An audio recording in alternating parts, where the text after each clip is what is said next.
Might have to drill this bait on a main, so I might have to burn this tracky. Man get small with the accurate dot on their head, no rust like packy. I stepped in the darts on my ackies, got his Rambo so we might get splashy. I don't step on no half-out youths, I step with drillers, so you know we get tappy. Got fun in the mains, I was happy, smiling under my belly. Give it to Brosy's bug, nose up to A man, bun man gladly. Had the smoke on my waist in the alley, she saying lies down and she calling me daddy. I said bruck, you're back for clappy, got it locked up but you soon we was dappy. I just put some lips in my baggie, seal that shit and I sell him as Cali. Got bum from the backseat, could've been him man, looks to the Cali. Don't like no verb, but it mads me, splash man down for being too chatty. I done duck man down and I mean so big man, don't try rascal at me. It's a Friday night and then this got a Glock on me and I got a little Maggie. Got a drop on it all so I'm happy, take one out, that's one off the tally.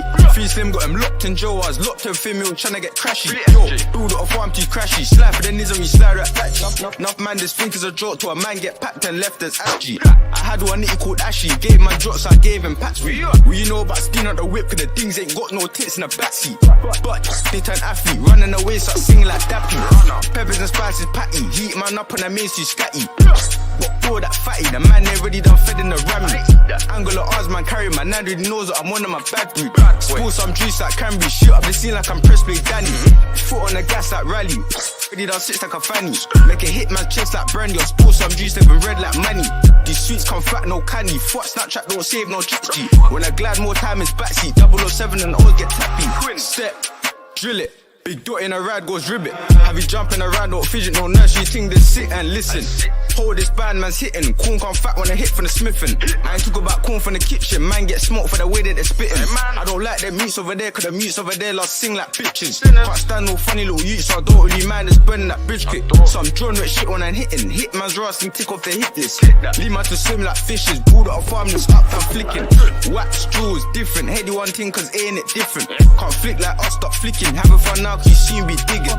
Bun on the maze, no kidding. Hold some binaries, Madeline missing. The dots come fat like Griffin. 3 of the ops that I locked in prison.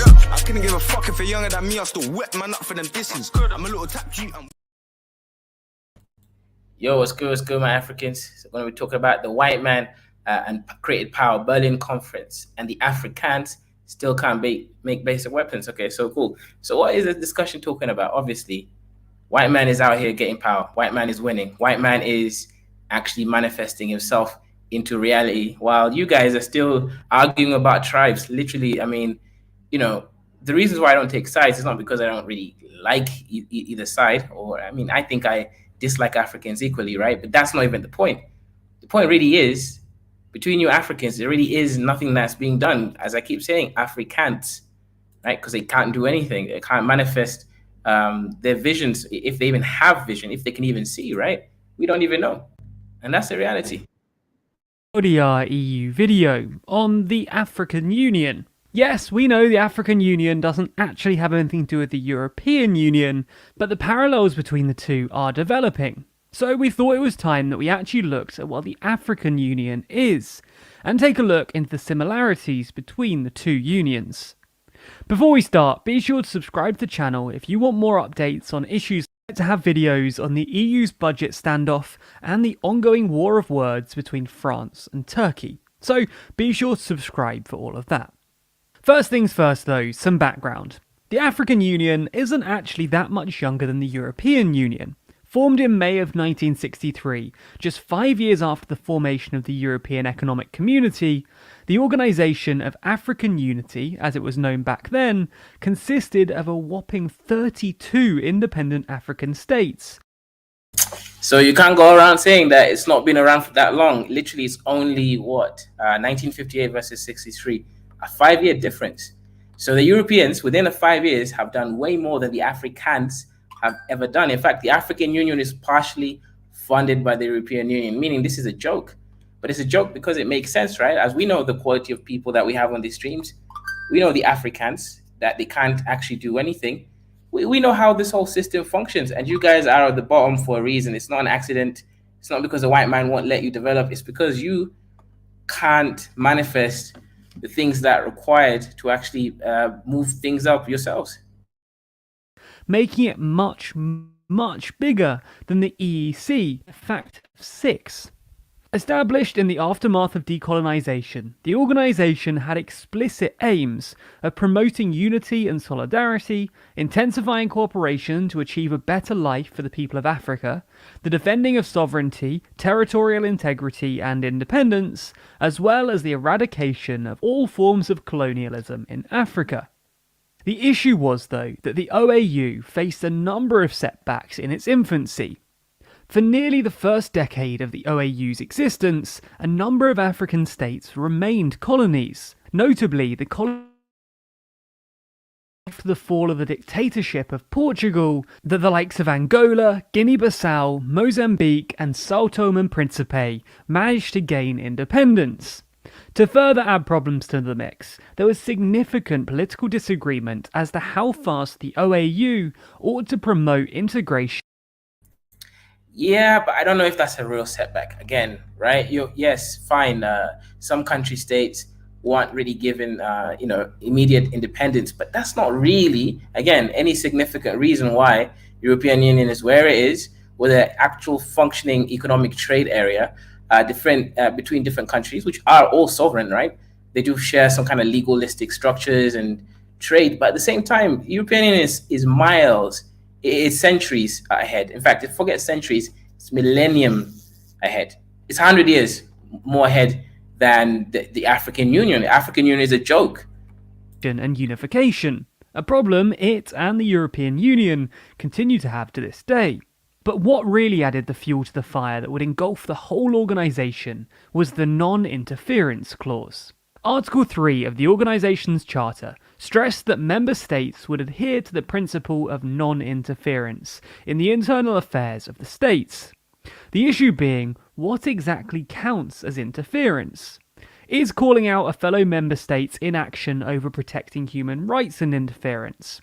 In the words of Ghanaian economist George Atiye, it was this protection, afforded by its non-interference clause, that caused the OAU to be conspicuously silent over grotesque violations of human rights in the post-colonial period. In turn, the OAU had to be overhauled, it had to be reviewed. So in September 1999, leaders from across Africa met to discuss and subsequently issue the CERT declarations, which called for the creation of an African Union. As the declaration notes, as we prepare to enter the 21st century and cognizant of the challenges that will confront our continent and people, we emphasise the imperative need and high sense of urgency to rekindle the aspirations of our peoples for stronger unity, solidarity and cohesion in a larger community of peoples, transcending cultural, ideological, ethnic and national differences. In our deliberations, we've been inspired by the important proposals of Colonel Muammar Gaddafi, by his vision for a strong and united Africa. Just like in Europe, the notion of a united Africa doesn't need to be united, right? And the issue with Africa is that, mentally speaking, these people want to be united in a we love each other sort of thing, and mentally they're not ready for that kind of high level abstraction, right? As I keep mentioning, Africans, you guys are the lowest form of Maslow's hierarchy of needs, right? This is the logic that dictates basically more or less where a certain nation is on the scale of development, right? And at the moment, Africans, the way you function, the way you do things, you're not quite there yet, meaning you're not at a level whereby you can actually be given freedom, right? So let me show you an example of Leo. Leo, the guy from actualized.org, like the org, he's made a nice little table showing different countries. Let's see, actualized different country development country chart, right? It's got a little chart which is quite nice. It's quite interesting. You can kind of just classify different African countries depending on how well developed that they are, right? So, and again, this is very related to Maslow's hierarchy of needs, but done from a sort of high-level abstraction sort of source. But I'm going to share Maslow's needs first. I don't want to complicate things too much. It won't really sort of feed the purpose if I just go around creating all sorts of stuff, right? Let me find it. So I'm going to share my screen in a second. I'm just trying to download an image Mr. IC3. Shout out. I'll open up the panel, Mr. IC3, or anyone else who wants to sort of join the discussion. Yeah, let me come for you, Africans. 1 second. It's taking me a little bit longer. Maybe I'm low IQ. Cool, there it is. So guys, whenever you're kind of doing anything where you're trying to learn, understand, and prioritize how things are, this is a perfect example of development. So at the top of the pyramid, that's basically highest level.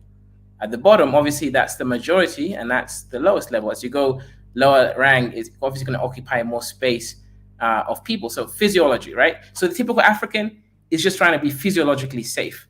Their basic body needs, then safety. Okay, am I living in a safe neighborhood? In Africa, think about it. You can't have your house without having steel bars to protect you, because niggas are gonna come steal from you and or harm you physically. So these are the bottom ranks of the Maslow's hierarchy of needs. If you notice, in America and the UK, most people don't have steel bars on their doors or their mirrors or their windows, because most people don't steal. But in Africa, if you don't have this shit, you'll be robbed by tomorrow. It's not like, oh, you might be robbed. No, you will be robbed. You see the difference? So Africans are still leading a survivalistic lifestyle. Then the slightly higher level middle class African is here, belonging and love, right? Still kind of low level, but trying to deal with slightly higher level concepts. Then most of you guys on these streams are on esteem. Actually, most of you are here, belonging, love, and esteem. You're looking to have that esteem, like, who am I? What is my soul? Am I an African? Am I a Niger Congo? Am I a Hona? Am I whatever it is you guys are? This is why you guys are obsessed with tribalism, because this is where you guys are. You are in the middle of this hierarchy. That's why, of course, when you guys get triggered easily because someone spoke about your tribe or something like that, and you feel like a real sense, your ego, right? Basically, your ego, your sense of self. And just to explain the ego, guys, there's an ego, that's the sense of self. There's the id, that's more of like your biological needs and stuff, basically your instinct. And then there is your super ego, that's your unconscious. So the ego kind of controls your instinct and your unconscious, at least it tries to. So you guys, your ego is here, esteem, self-esteem, belonging and love. And that's why you guys will always say, Kaizo, you hate yourself, or you're something about self-hate, because you're judging me and projecting onto me your own insecurities.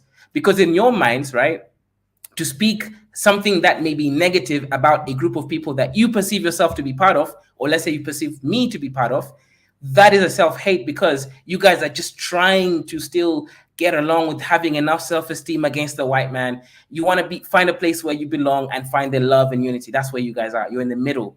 For someone, then a little bit higher is cognitive. This is like the high IQ guy. He's thinking, okay, a little bit higher level. He's kind of transcended tribalism a little bit, but still there. But he's a little bit more high level. This is maybe Tanky Bot.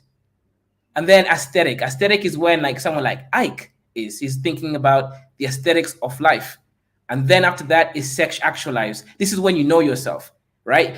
For example, I'll give you an example. You guys will say, Kaizo, that's self-hate, because I called Africans monkeys. Now I tell you, as a self-actualized individual, how can that be self-hate when I am the self?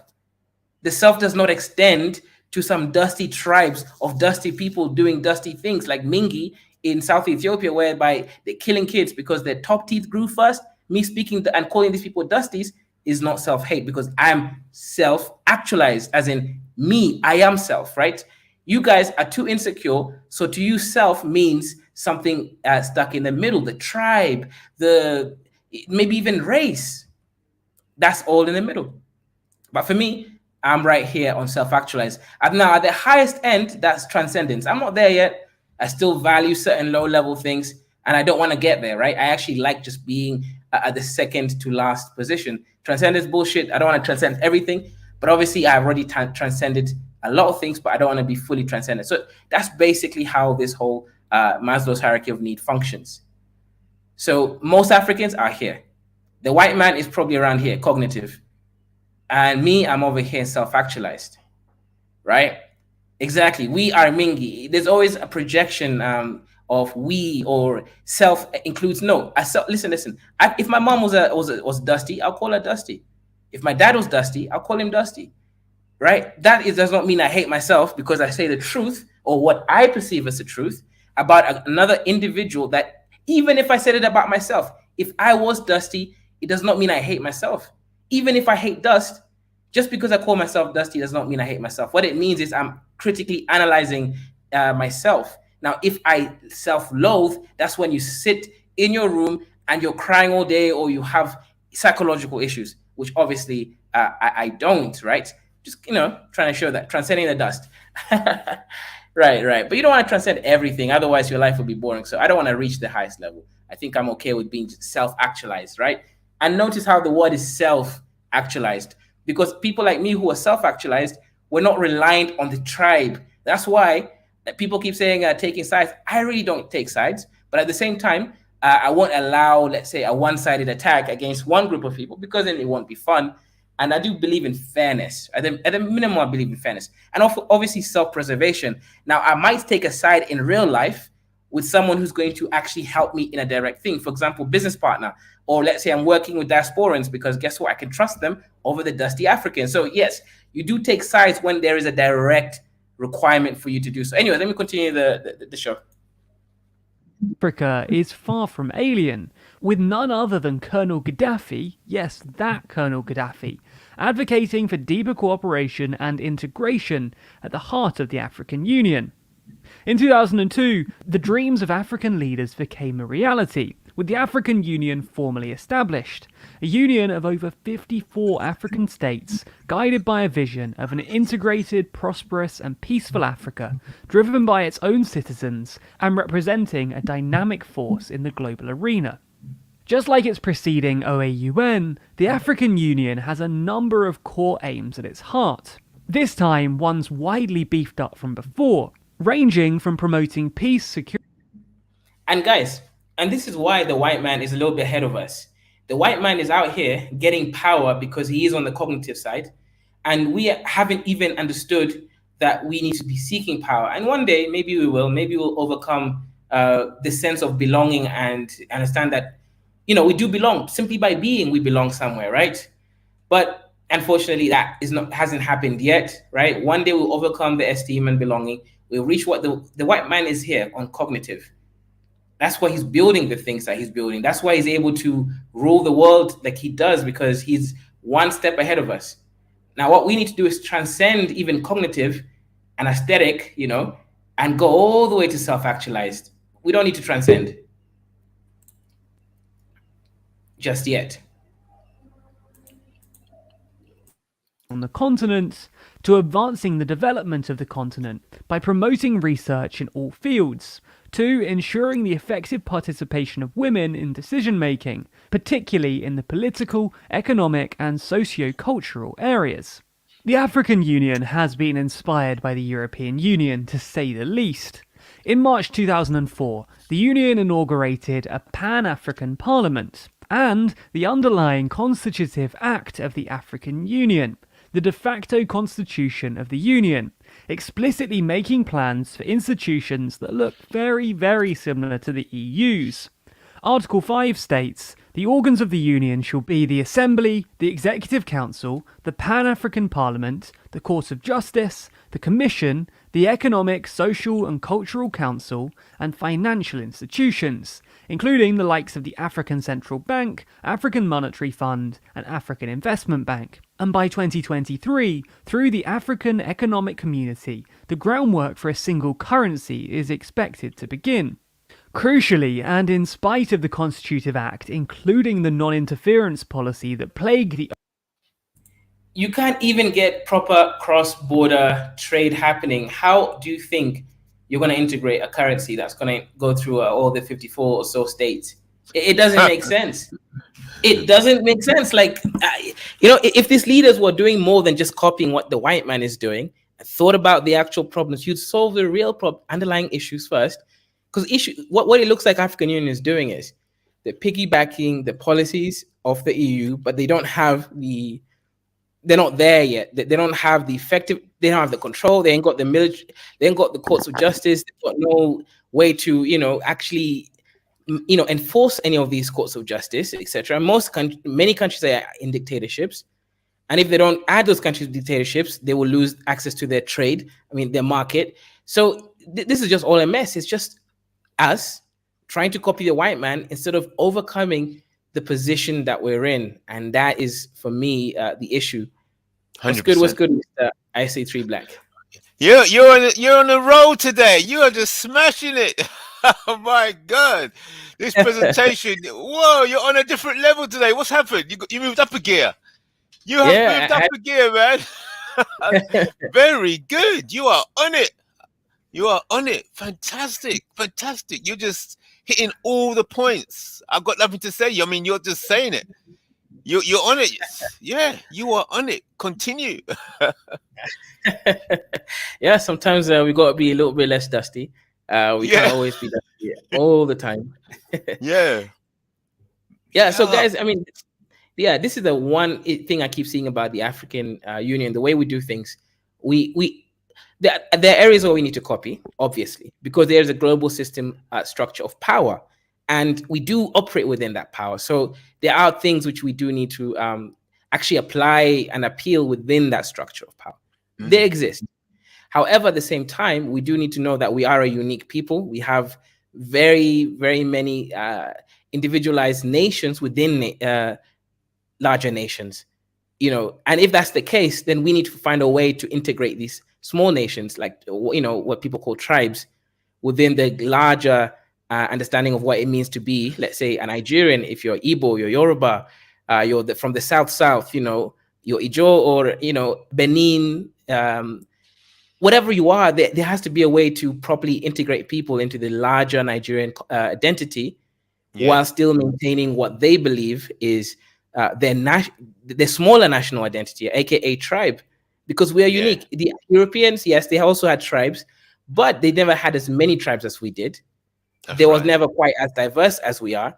And for them to have got rid of their tribes, it took them thousands of years of war to get there. But we don't have thousands of years of war. That's right. No, we don't want it.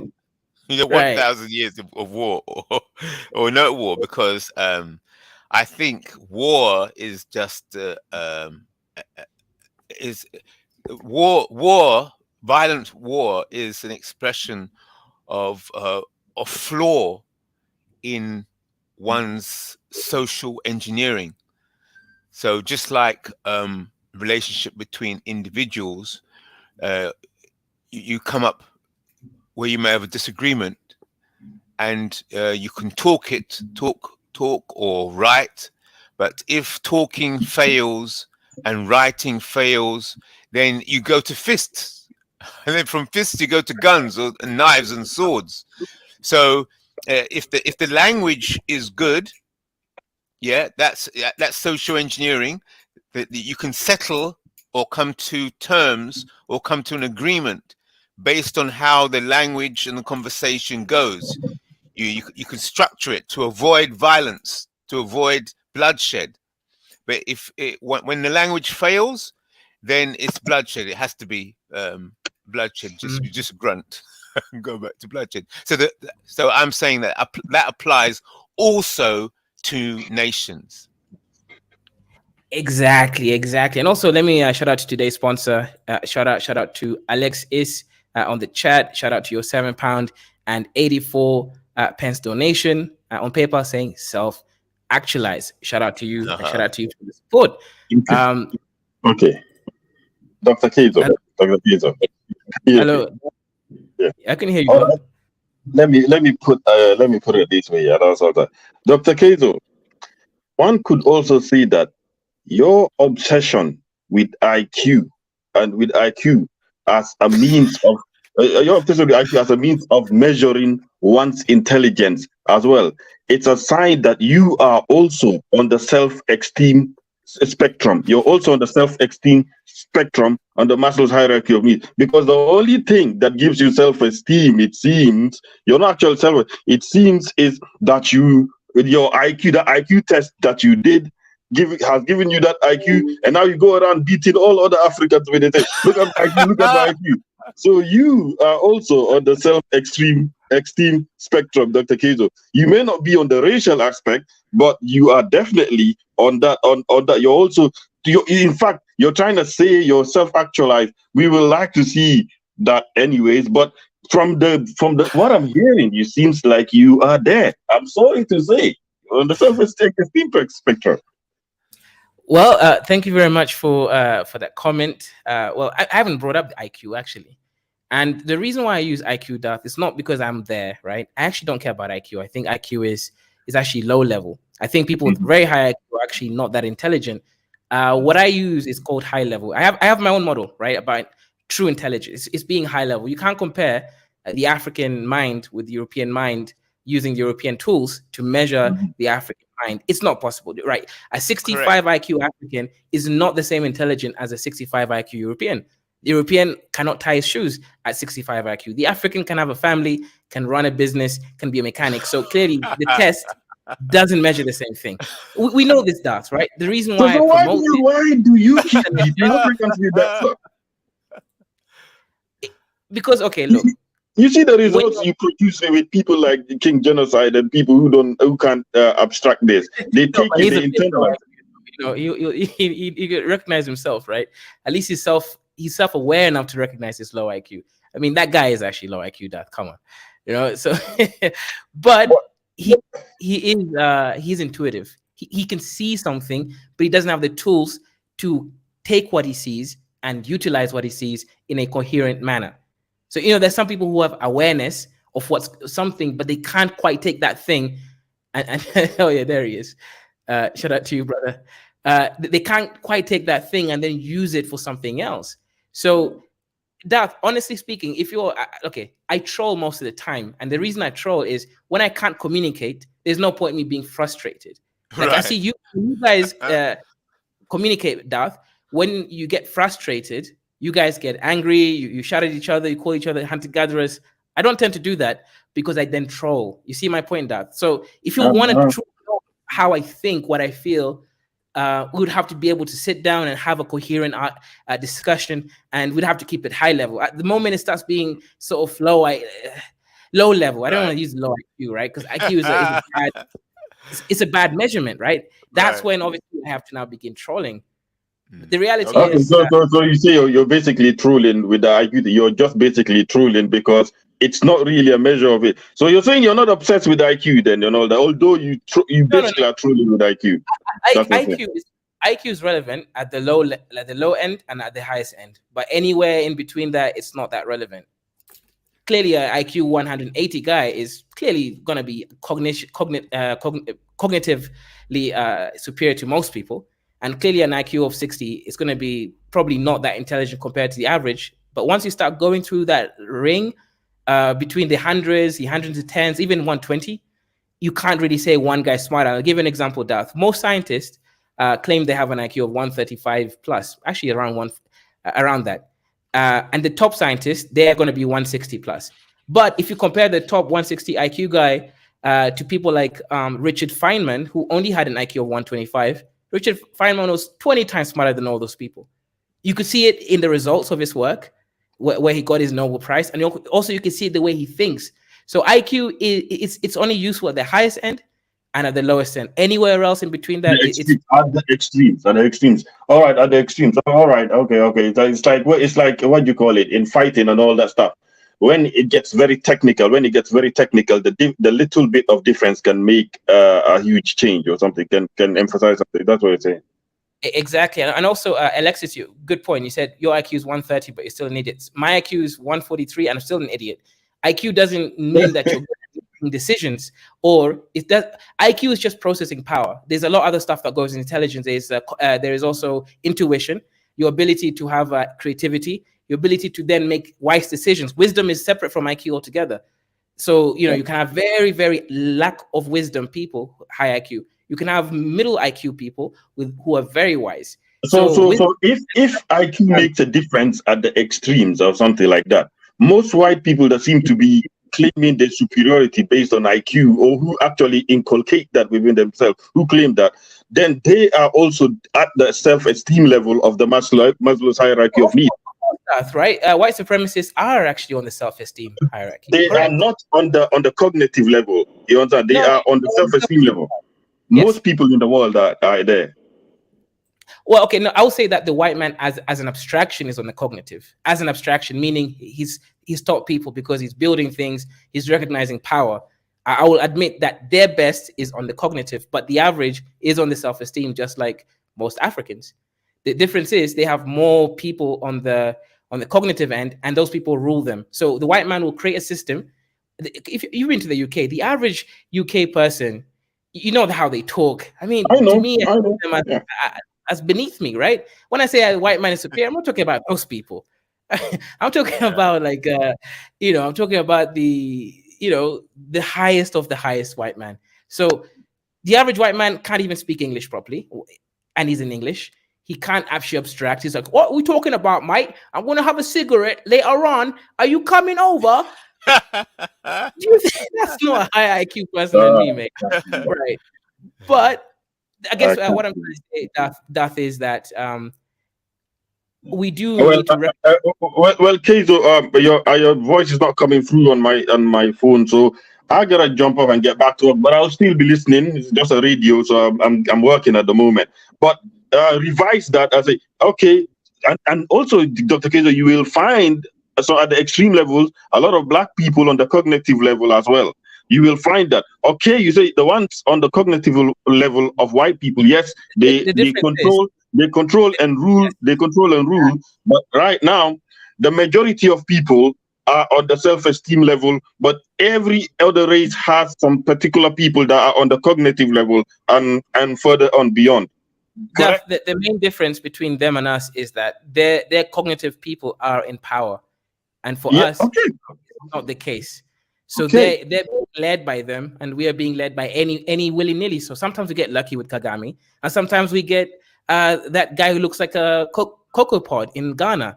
So it just depends on who we get, right? Or sometimes you get Ruto in Kenya, and sometimes you get Malem.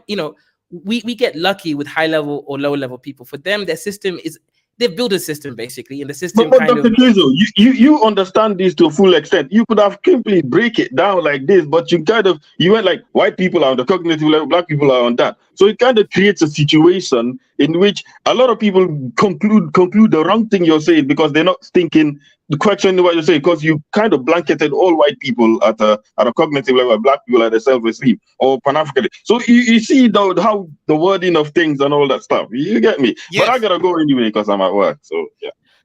Yeah, what do you think of this? I was just listening to that conversation just there, and it all depends on the worldview that one has. If you understand that if you see the world, there's a planet and then the world. The world is a construct on the planet.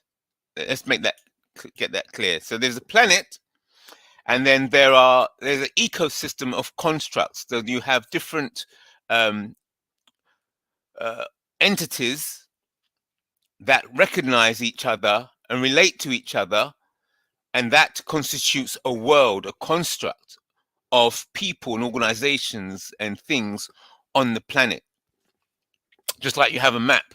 Yeah, if you're not recognized, then you won't be on the map. The map of the world. The map of the world is a construct. So you can say that you have a country or a nation. An example is Somaliland. It's not recognized by United Nations or the African Union, so it exists and they have their own government structure, but they're still being told that they're part of Somalia, even though really? they themselves. Yes. Is that the case? I heard of Somaliland, but so Somali. Oh, did we lose connection or is it me? Diogo, can you hear me or? Yes, I can hear you.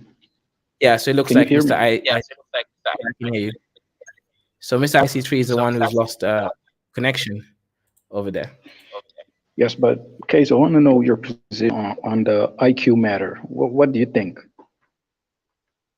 Okay, so I think you're echoing. Let me see if I can fix it.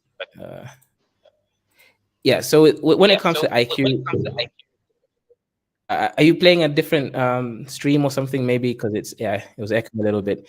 Yeah. So Yeah. So you cut off IC3. Go ahead. Somaliland is something like that. Is that correct? 'Cause I heard Correct. some people talking about Somaliland, but I didn't know that it's actually not on the map and it's not recognized by the African Union.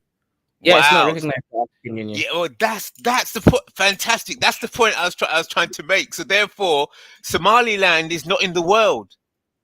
It doesn't exist. Doesn't exist. You see, so that so therefore, brilliant that you mentioned that, because that really hits right on the point there. So therefore, the concept of progress and success, if you believe, if you don't believe that the world is a white supremacist, racist construct, if you don't believe in white supremacy, you don't believe that the world is a white supremacist, racist construct, then you'll be forced to see success as in the whole world is a level playing field and that there's no biases in it. And if there's no biases in it, then all the measurement systems that are recognized by the world, like IQ and all these, therefore you will strive to be successful in the world.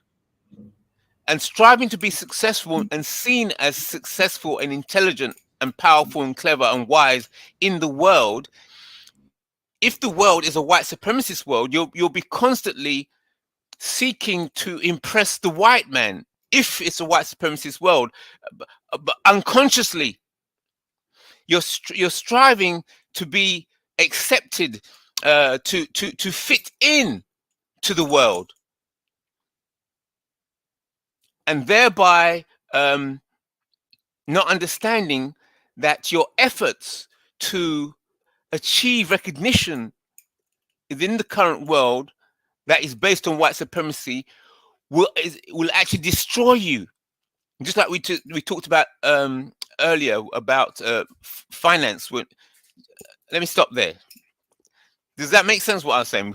Keep going on. Yeah. I mean, look, yeah, Ms. IC3, I think I generally agree with your point, especially when it comes to banking, institutions of power, how America maintains its monopoly over international trade. It has the biggest navy, and by having the biggest navy means you can protect your goods or even sabotage or work against the protection of goods of other countries.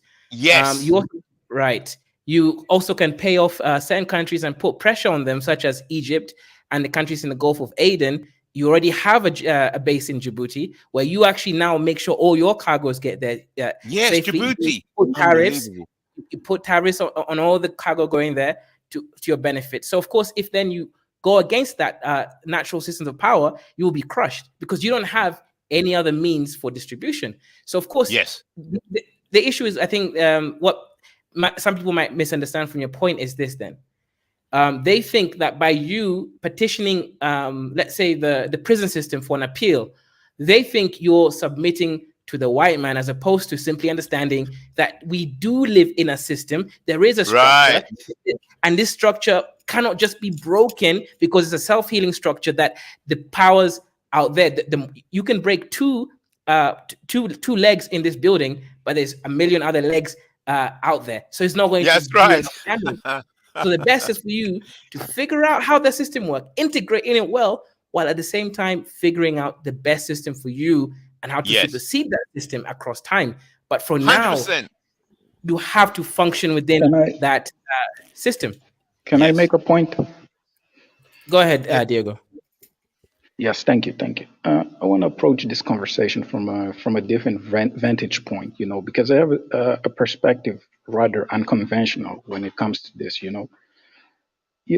Look, if we go to anthropology, we'll realize that the black man was the first man, right?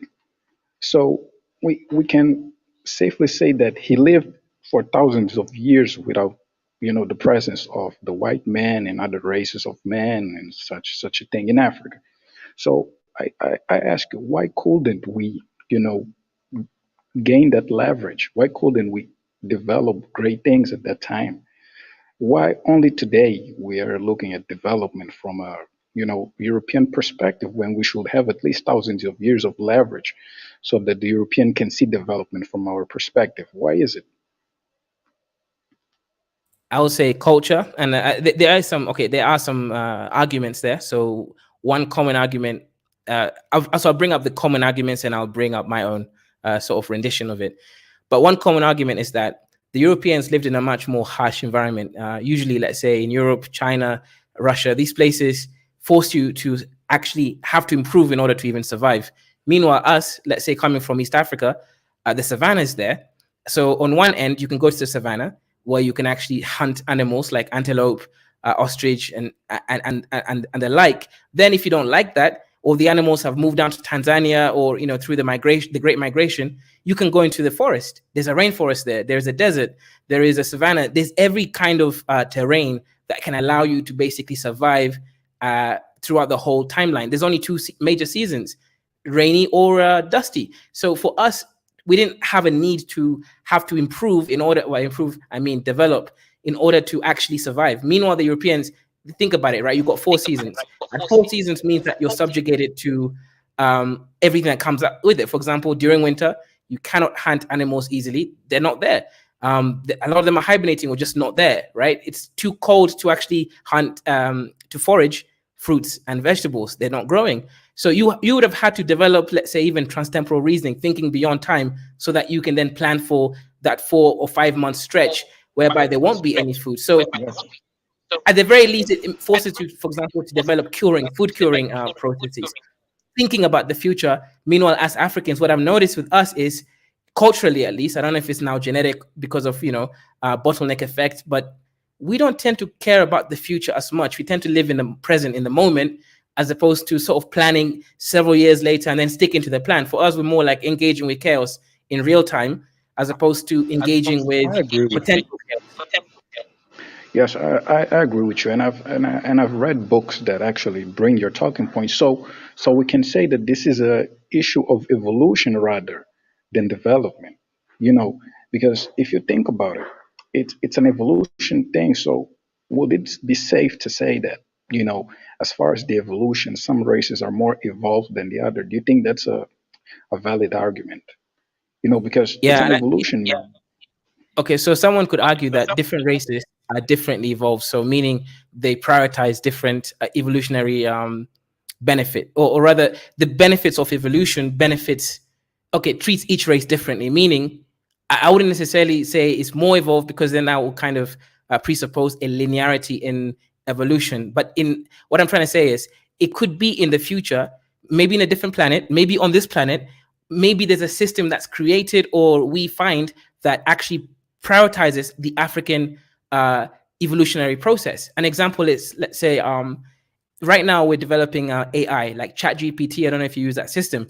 You can talk to it. It's a massive language model. Now, in the future, very near future, you have companies like Elon Musk's company with Neuralink. We'll be able to obviously put a brain implant that allows us to communicate with a supercomputer in real time, access to the internet, for example. So actually, the high IQ people will not be prioritized in this system. It will be the high creativity people, because now you no longer need to be high IQ, meaning processing speed or processing power, because now the computer will be taking over the processing element. Now it's the people with most creative. So the creatives are going to basically be the ones prioritized for any sort of economic,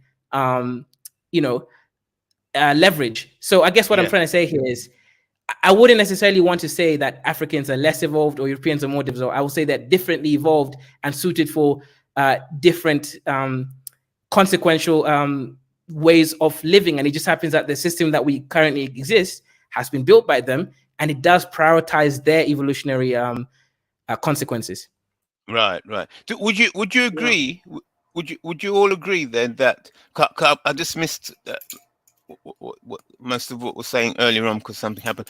Would you agree that the solution to the problem is that a new world has to be constructed a new entity, a new system, a new ecosystem Okay. has to be Okay. constructed. Yeah. Okay. Before we talk about the solution, I'm here to throw another theory that maybe it's not an environmental factor or all these other factors. Maybe the ancient European or the ancestors of the European basically was so low IQ that they had to become high IQ. That let me give a good example. Like the London, is it the London River? Or I don't know, the river in London, where there Yeah. was a time where people used to shit on Thames it. water. Yeah, they used to Yeah. shit on it and drink on it.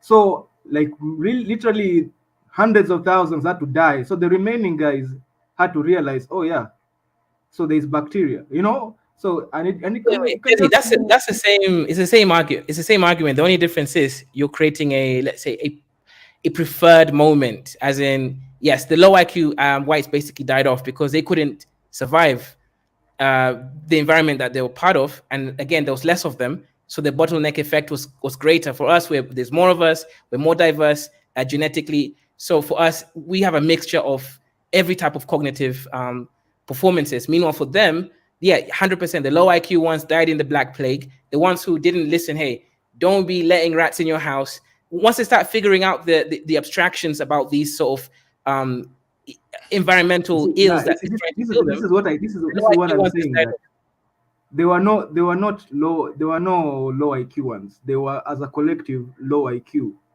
to the point that when until they learned the lesson, the way Collective. they learned the lesson the hard way. So Right. as a collective, they killed, like, millions of Europeans have died for, if you just look at their history, millions have died senselessly for usually a lot of avoidable reasons. So the guys that remain literally just had to learn the lesson. Like, the lesson was just learned the hard way. It's not about the collective was low IQ, but you have to get burnt by fire a couple of times to realize, oh yeah, fire is hot. So I So think is that your is point that Africa's not abused enough yet? Are you saying that Africa as a whole and Africans have not been have no, not I'm saying suffered that enough to learn the lesson? No, Africans as a collective did not degenerate to that level of low IQ to the point that some hard lessons had to be learned. So basically, the African way of living was more self-sustainable. Right. So the solution then you're saying is that Africa has to degrade to that lower level. Yeah, exactly. The reason why the Europeans are like this is because their way of life has always been unsustainable from the beginning, Yes. and so they have Yeah. had to learn. What are you saying is the future for Africans then? In order for Africans to get out of the prison system built by the white supremacists, are you saying that things have to get worse for Africans? Is that what you're saying? What is the point? I got the point that the white people degraded. Can I make a point here? Can I just hear Yeah. what his response to that, please? So okay, if you're looking at the point in which how Africa can catch up to Europe, I feel like our method, to me I'm always, I don't know if coming all the time, I'm always pro African, I'm always pro African traditions, but I feel that the way we do our thing, the way Africans are, we already as a collective, I know Kaiser will disagree with me, but I feel like we are already as a collective already high IQ. And even though in this system, or the way the European has thrust himself into, the way they thrust us into their system, already Yeah. that is an event. That is an event that already that requires somebody to learn a lesson, right? And I feel like just by the progress that Africa is making in the 50 years or maybe a century for some, but I think it's just 50 years in which we have gained independence. If you look at the curves, the development curves, and compare it to the Europeans where they had to literally kill millions of themselves to learn a lesson, we are not doing as bad as others may try to portray, you know. So eventually, I think our way of creating sustainable systems, because I feel like we are better at creating already just through our ancestors, we are better at creating sustainable systems. In the long Okay. run, in the long In the run, long run. Okay. in the long run, the African way will be the successful one, and the European Okay. way will continue to be unsustainable as it is right now. Right. Even today, you can see. So I don't know. I feel like there is not much change that needs to happen. That it's Okay. whatever needs to happen is already happening. As you can see, Africans already are okay. There's a lot of innovation that's happening in Africa. That's what I can say. A lot of innovation. That is so even let me not get too deep into it, but yeah, basically, I don't know who can disagree, but I feel like there's the fact that the way we are developing, the way Africa is developing, in a more sustainable way, in the long term, we will be the ones with the last laugh. Okay. Okay. That's a positive. Good. I disagree with that position, and let me tell you why. A lot of people say that Africa is developing. I beg to differ. If you actually do proper research, you'll understand that the projects that happen in Africa, first, most are not carried by Africans, are carried by foreigners who take the money out of the nation. So, not sure the country is growing, but it's not developing. There's a difference between the two. And one thing I will tell you is the gentleman said that the Africans create a sustainable system. No, no, that's not true. If you go and see how most Africans live, those are not livable conditions in the 21st century, and we shouldn't be proud of it. We should be looking at ways to develop it. So, no, I have to disagree with you. We haven't created sustainable systems.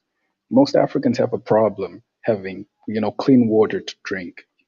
They have a problem, finding food, transportation. They have basic problems. So how can you say that we have sustainable systems? I think that's not Context. true. Yeah, for context, Tezi is a booty clapper for traditional African culture, just to give you the context there. So, he's always going to prioritize making the white man look bad. For example, his point was actually accurate without having to say Europeans were low level. They didn't have to be low level to make the point that he made. His point was still valid. He was adding the extra, all you have to say is just the stupid ones died off, and now they have a slightly, higher IQ population. But he But you added see, that they were started off as low IQ, which nah, wasn't you see, necessary. that's the thing. That's the thing, guys. So the stupid ones didn't die off. The ones that remained were just as stupid as the ones that were killed, but they're the lucky ones. And so, it's not really that they were smart enough to do this something. They just lucky enough. It has to be more. They didn't die. It has to be more than luck, Tezi, because if you They really didn't compare, survive because of the IQ. That's my point. They survived okay, out of luck. right? Okay. So you think the higher IQ is because of luck? The high IQ is because when somebody gets burnt by fire like 3 times or 4 times or something, until they learn the lesson, they have gone to an extreme to have to an extreme length to learn a lesson that Africans probably would have learned, probably did learn, and probably did learn with much less casualties. That's what I'm trying to say. Okay, so for example, let me compare the creme de la creme of white people, the Germans.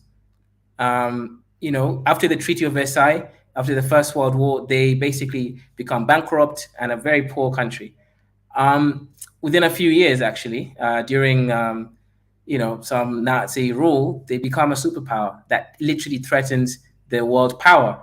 With America and other countries sort of joining into that system, Germany could have potentially have taken over as the new world order. So, and right now they came back even from that sanctions that, or whatever sort of paybacks that they were made to do to France, to the Jews and all the other people that, were affected, directly affected by their actions in the Second World War and war crimes. But they're still one of the biggest economy in Europe.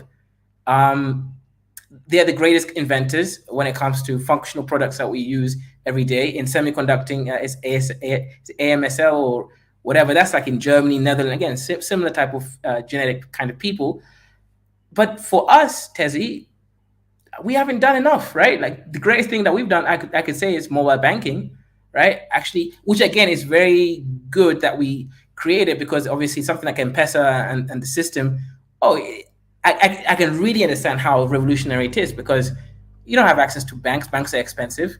But having access to a bank on your phone where you can withdraw from anywhere, because again, the issue wasn't even having the bank, it was the withdrawing it aspect, because you can't just have 200 banks in every rural area. But the fact that there's an M-Pesa agent, and you definitely find one, that's amazing.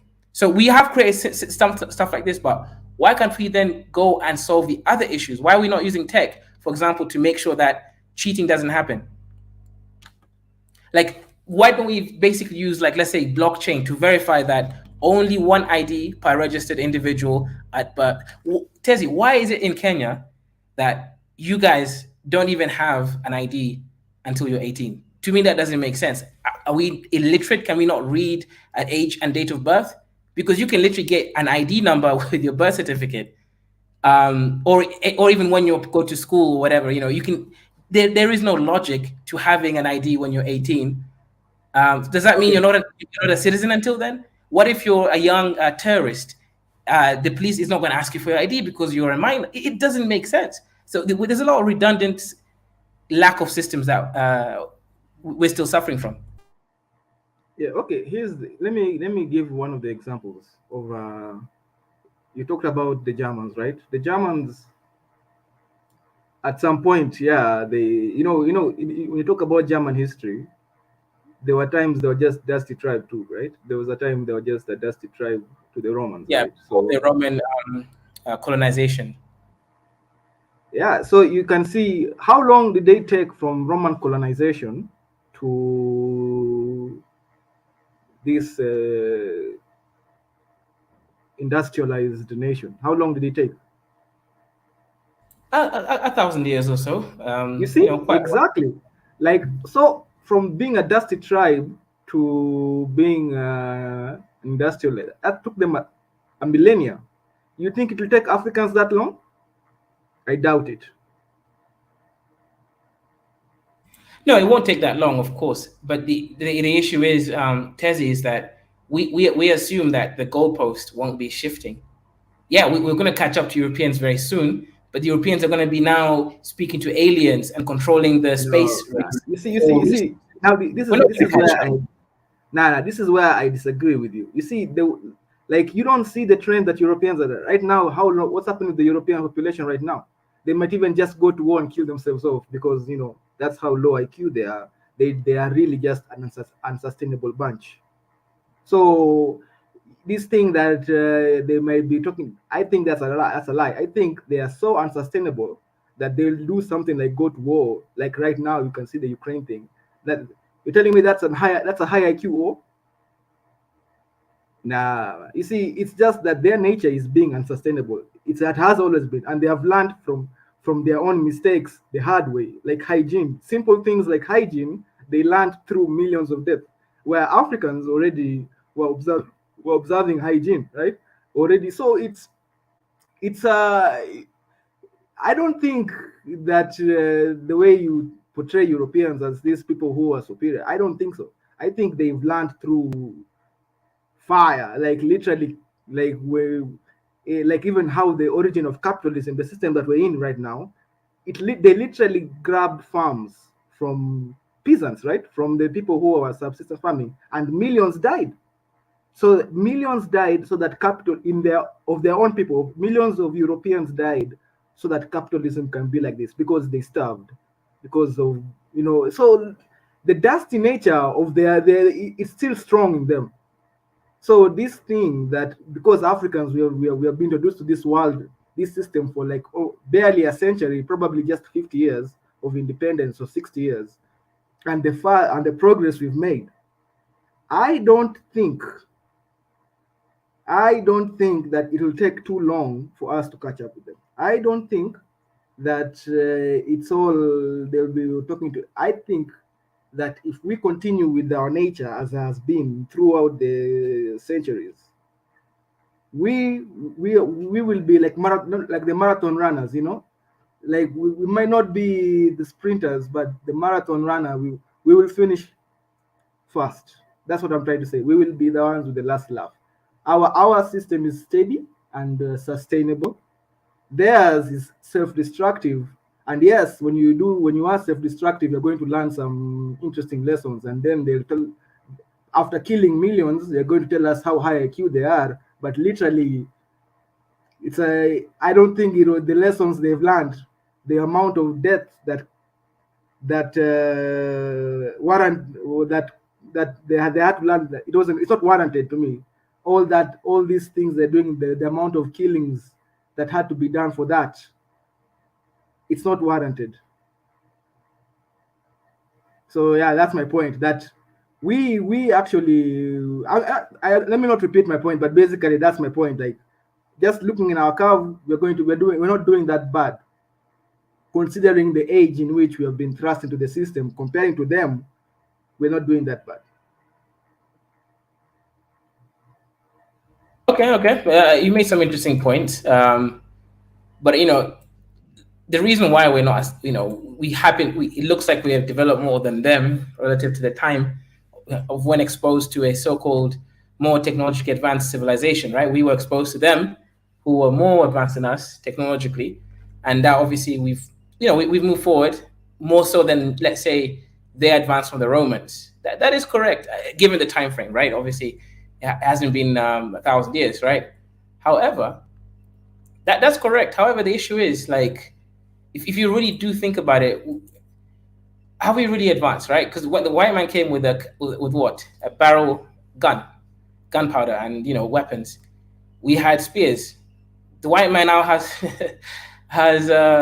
we can't even make guns. I mean, look, okay, a few countries claim they can, right? But we're making low-level AFRs. We're making AK-47s. We're not making any real weapons that are using modern tech, like drones, like weapon drones. We don't have a drone research facility. So how do we think? And you see, it's not about the weapons, it's about the tech that actually drives, let's say, the economy, and then also in this case, the weapons. We don't need to have nuclear weapons, but we should at least have the ability to make our own drones. Because, especially with this sort of high-tech stuff, they can literally code and put like a kill switch that, let's say, if we try to attack them with the drones that they sell us, that those drones will, again, be held ineffective because they're the ones who write the code. So we don't control even, yeah, so I don't know, man. I don't think we've improved as much as we should. Yeah, the Bible says, live by the sword, you die by the sword, right? So I don't know if these weapons they make and all this. And then we die by the sword. They kill us. If you live by the sword, you'll die by the sword, right? That's a saying in the Bible. There's wisdom in that, by the way. There is actually wisdom in that. That these weapons they're making, they're going to use they're probably most likely going to use those weapons against themselves. And probably they have, like, a lot of the advancements they had is a lot of the most of the technological advancements in the last century. See, it was during the world wars. So all these advancements they are doing, they're just looking for, if you look at them from like a high level, right? Like the way you like to say high level, they're just making weapons to kill themselves. Like, if you look at it, if an alien came here and just saw the Europeans making the nuclear weapons, he'll say, okay, these guys are making, and he saw the history of the earth, the history, and he was somebody like God, right? An observer of the history, and he has seen until now. He just saw that, so that they're making weapons. They're just gonna kill themselves again with those weapons they're making. So it doesn't look, from that level, from that perspective, it doesn't look like as if they're smart, right? Well, yeah, it's a little bit more complex. But we got a new guy. Shout out to you, Judah. Are you able to speak now? Oh yes. Kaizo, can you hear me? Yeah, I can hear you well. Oh, glad I'm on the panel. How's everybody doing? Yeah, I'm doing good. Masha Kaizoria.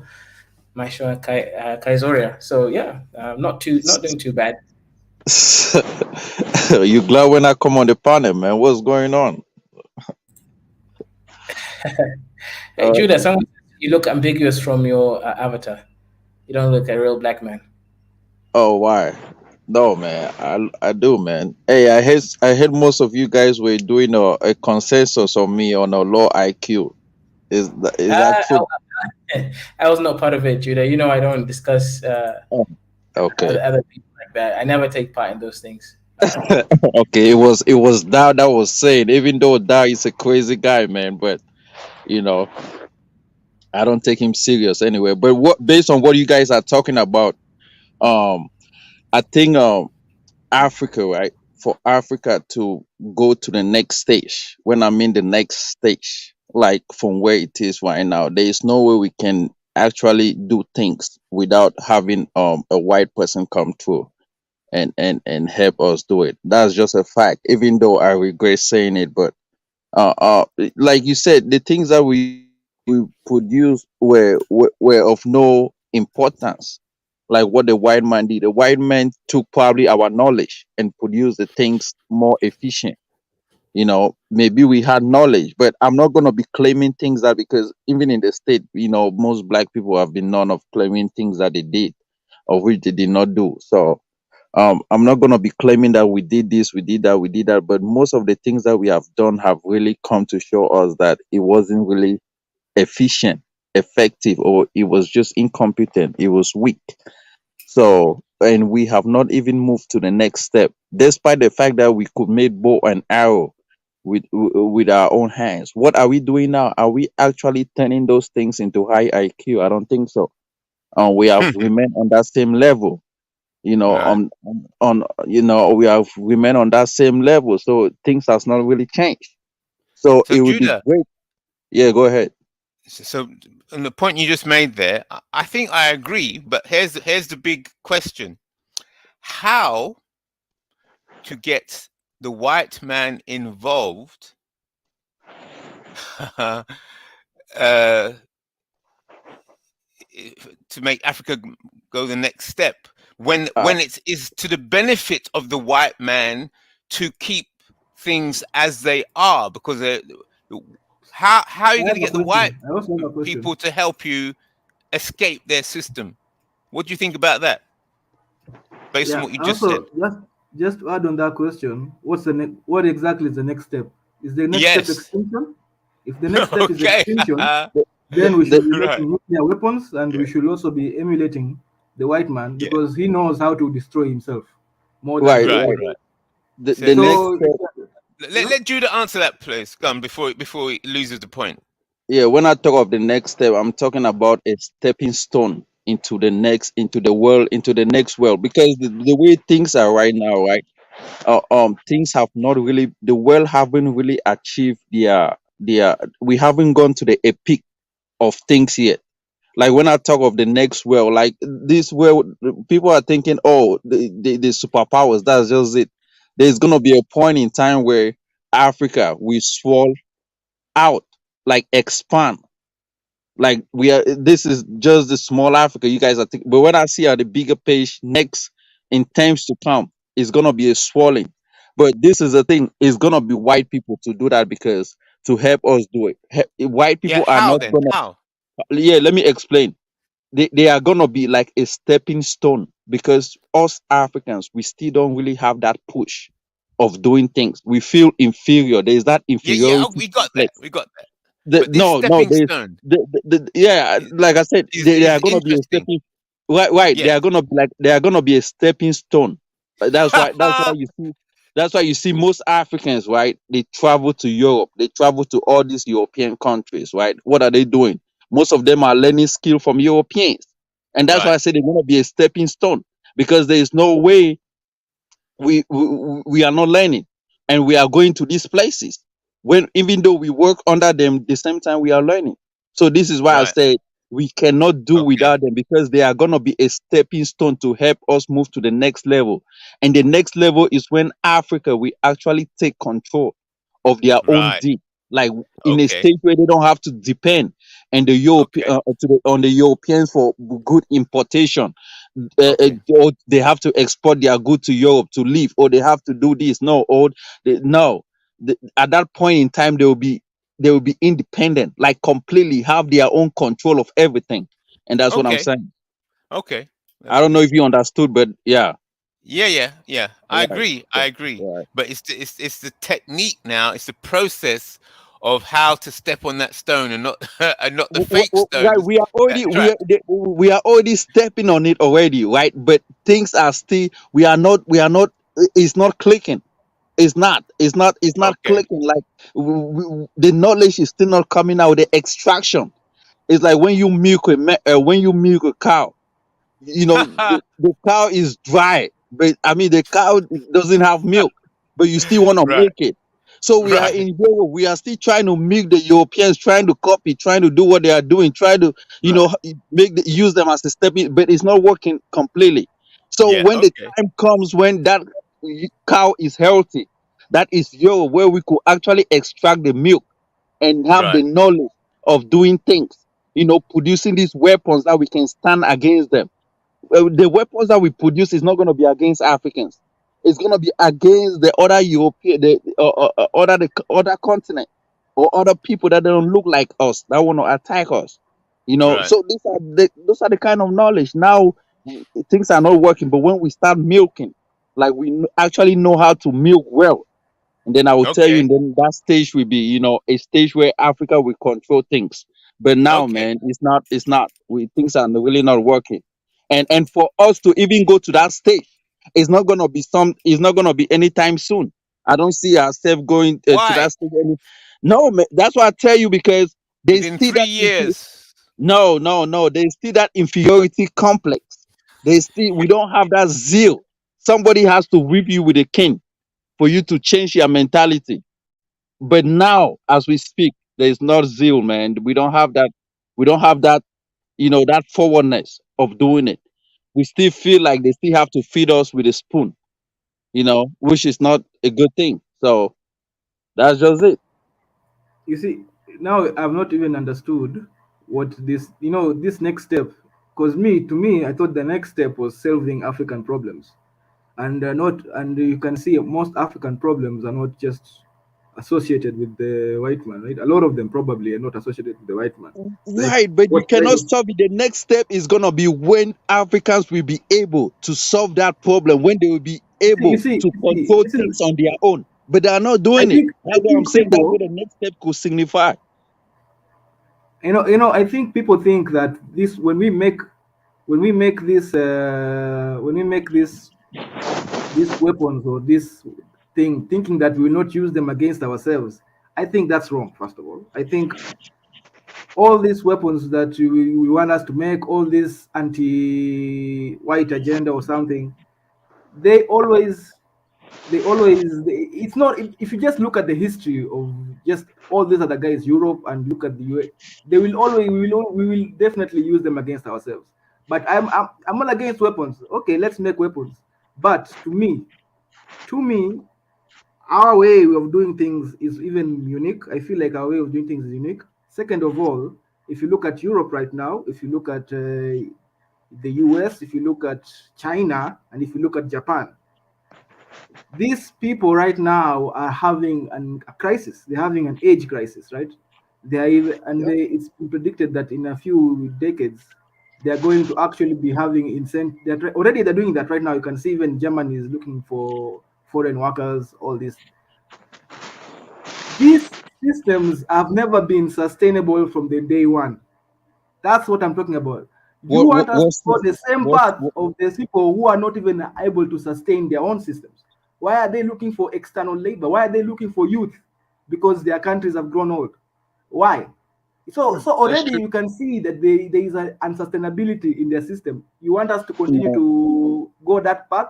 It's like it's not the way Africa will go. Unfortunately, I can tell you that that's not the way Africa is going to go. see, Africa Tezi. probably will take its own new path, but this one of following the white man because maybe the white man traumatized you, and now you're just acting out of trauma, telling us that we need to go against. Nah, we need to I did chart our own path and our own path exactly. that is sustainable. That's my I point. did not. I did not. If you follow, I did not say let's copy the white. I did not say let's follow. You can chatter your own path. The same time, there has to be a push to someone to push you. What country do you live in? Do you live in South Africa? Nah, I live in Kenya. Do you live in Kenya? Yeah, Okay. Have you lived in Kenya all your life? yeah. Oh, okay. So if you live in Kenya all your life, okay. But what do you think about like the things that are happening in Mombasa? Like, do you think the Kenyans are in control of what is going on completely? In control Like, of like, what like, like, exactly? like have you asked yourself why Africa is not being able, like Kenyans are not able to manufacture airplanes?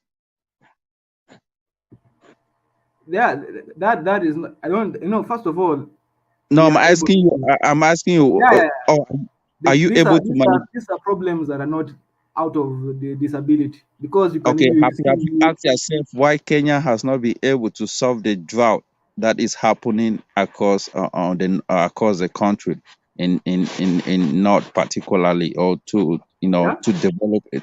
Have how you Kenyans asked, have not been, I'm not listening, I'm not heard you well. have you asked yourself why they have not been able to solve the problems? Have you asked yourself why Kenya hasn't moved from a third world country to a developed country or to a first Because world who country? ranks those people? Who ranks the world? Who gives those ranks? Is black people that give the ranking? We're talking about based on the ranking that I'm. So These you think people, the people who Kenya took is a millennium to reach wherever they are trying to are trying to give us ranks of third world. And this, first of all, I think we both know. I think you should know the origin of third world, second world, and first world. They have n- nothing to do with development. That's just a new phenomenon that's happened here. But they no? had It, nothing to it do. has to do. No, you cannot kick out. You cannot kick against it. It has something to do with development. The first world, Yeah, now second it does. world, But third world the has- origins of this one were about the Cold War. but So, that's what they call classification. You classify countries based on their economic power, how they are handled to what they import and export, and that's what gives them the first world, or if they have control over their own economy, that's what gives you a privilege to be a first world, a second world, or a third world. A third world comes with poverty. You can still find poverty in a first world society, but that doesn't mean it doesn't stop them from being a first world. A first world, okay, a okay, third yeah, world, like the countries that we live in Africa, means we cannot handle the situations that we are no, no, facing. okay, We have okay. been, Let me we answer have your been, let question. me Let me finish, answer let your me question. finish, let me finish. We have been on the same level for the past 60 years, while other countries that were at that same stage since 1960 have moved past us. From that stage that we used to be, they have moved past us and they have gone more higher, and we have been on the same level. That's to tell you about the mentality that we have. For us to move to that next level, we need that stepping stone to move to that next, to jump. Right now we're gonna be taught from day to night, things are not gonna change. That's just a fact. Okay, let me answer the question first of all. It is a fallacy to say that Africa has been on the same levels for 6 years. If you look at the birth mortality rates have been decreasing. Life expectancy has been increasing. Food security has been increasing steadily for the last 60 years. These are all statistics. You see, in the end of the day, if you're looking about solving African problems, we are solving them. We are doing our job to solve them. That one you cannot deny. But if you're trying to attack the Mzungu, the white man, then you will find that okay, we're not doing the way they're doing because of the sacrifices that we're not willing to make, which means millions of people. We're not willing to sacrifice just to discover a specific technology. We're not willing. Tanzania and Kenya is not willing to go to war so that we can increase our technology and discover how to kill each other better and all that. No, Who we we did that's not not put people sustainable. to we did not put Africans to go to war against each other. Who is saying Africans should go to war But against each other? How did all this technology come from Europe? They went to war with each other. That's how they got all this technology. No, were they just thinking? See, No, they went to see, war with each other, see. and that's how a lot of this technology came out. What you mean they go to So, war? See, let me yeah, explain, right? You live in a world where everything has already been accomplished. I'm talking about the world right now. most of the things that have to be done has already been done. The air flight are flying. Those are airs on the airspace. It means you can do transport. There's air transportation right now. You got railways that are, from one part of the country to another. You have cars that are actually going on. Like all these things are already in place. Now the problem is next level. The next level is most of this thing has been completed. Can you take these cars that they have into transformation? Look at Africa right now. For you to travel from East Africa, I'll give you a direct, I'll be specific. For you to travel from Mombasa, which is found right on the east coast of East Africa, direct point from Kenya, to Banjul, the Gambia, if you check on those two dots, there is no road network that can even facilitate that transport.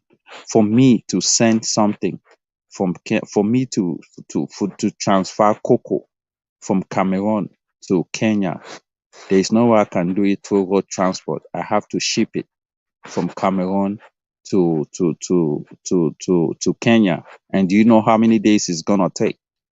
If I send fresh cocoa from Cameroon to Kenya, if I'm not careful, it might take almost a month or 30 days.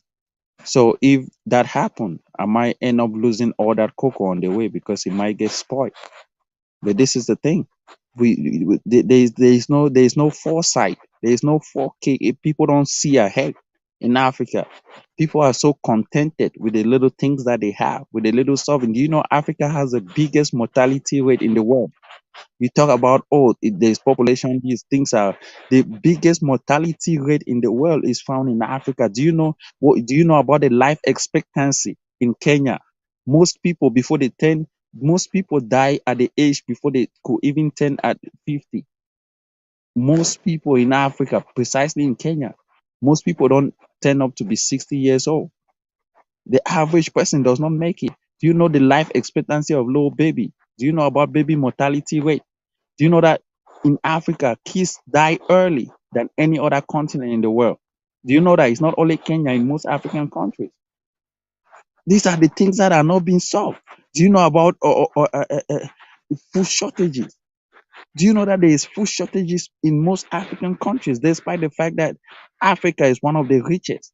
People still die of hunger every day. These are problems that it was happening since how many years ago? 1960. These are the problems that is still happening today.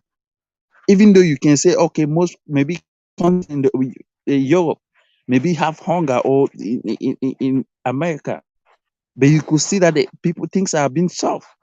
But in Africa, these are things that people have not been able to solve it. So when we are talking about the realities that are happening. We are not talking about, kill this, kill that. People now, way back in the days, right, when I came to the United States, there used to be a social network called MySpace. MySpace was controlled by an American person. But when Facebook came over, Facebook overtook MySpace. Nowadays, people are copying things and turning it into a different face. You copy and paste and transform it into a different thing. You don't have to manufacture anything no more. Everything has been done. You copy and paste and produce it into your own way you want to. That's just how it is. Facebook came over and took over MySpace. Now everybody went to Facebook. People are now taking information from Europe, China. Chinese came to America and copied American system, American not system, but American manufacturing way of manufacture.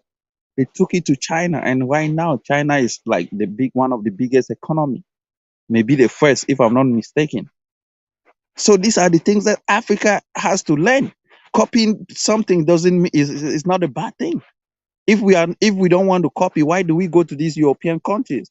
If we make me to understand that even your own people are dying to go to Qatar or to even Lebanon to work on that kind of do some kind of jobs. Come on, man. Copying is a good thing. You can copy and transform it into your own way to suit your African system. You don't copy a white man, you copy and change it. You go to look cleanliness. You go to even your beaches in Africa, even in Mombasa or Cameroon, it's disgusting. Cleanliness in Africa is a problem. Come on, bro. No, don't let me start talking because when we come here, we always want to sugarcoat stuff. We should always learn things and do it the right way in Africa. If not, and then it's just gonna be some kind of talk and do. But it's a problem, man. I cannot condone this kind of situation. Even me myself, I know that Africa completely is a shithole. The changes that you think is happening those are minimal changes. For how long will Africa talking about, oh, we have done this, we have done that, oh, this and that, this and that? There are still chaos, even in our country. Few years ago in your country, when it comes to elections, people were being killed. Is this still happening today? Maybe not. In Cameroon, it's the same thing. People they kill each other when it comes to politics. But is that what is supposed to be happening? No. So how can we get to the next level? Learn to the next level. You learn from other people. Learning from the white man is not a bad thing. When you learn from the white man, then you move to the next level. Now you can transform, see institutions. Most countries in Africa, even schools people do not sit on benches in schools. Schools are suffering. What make government to even travel to all schools to see how people live? Classrooms are overpopulated. Oh man, I'm gonna stop talking, but that's just a fact. So I mean, if anybody wanna go ahead, they can. But you know,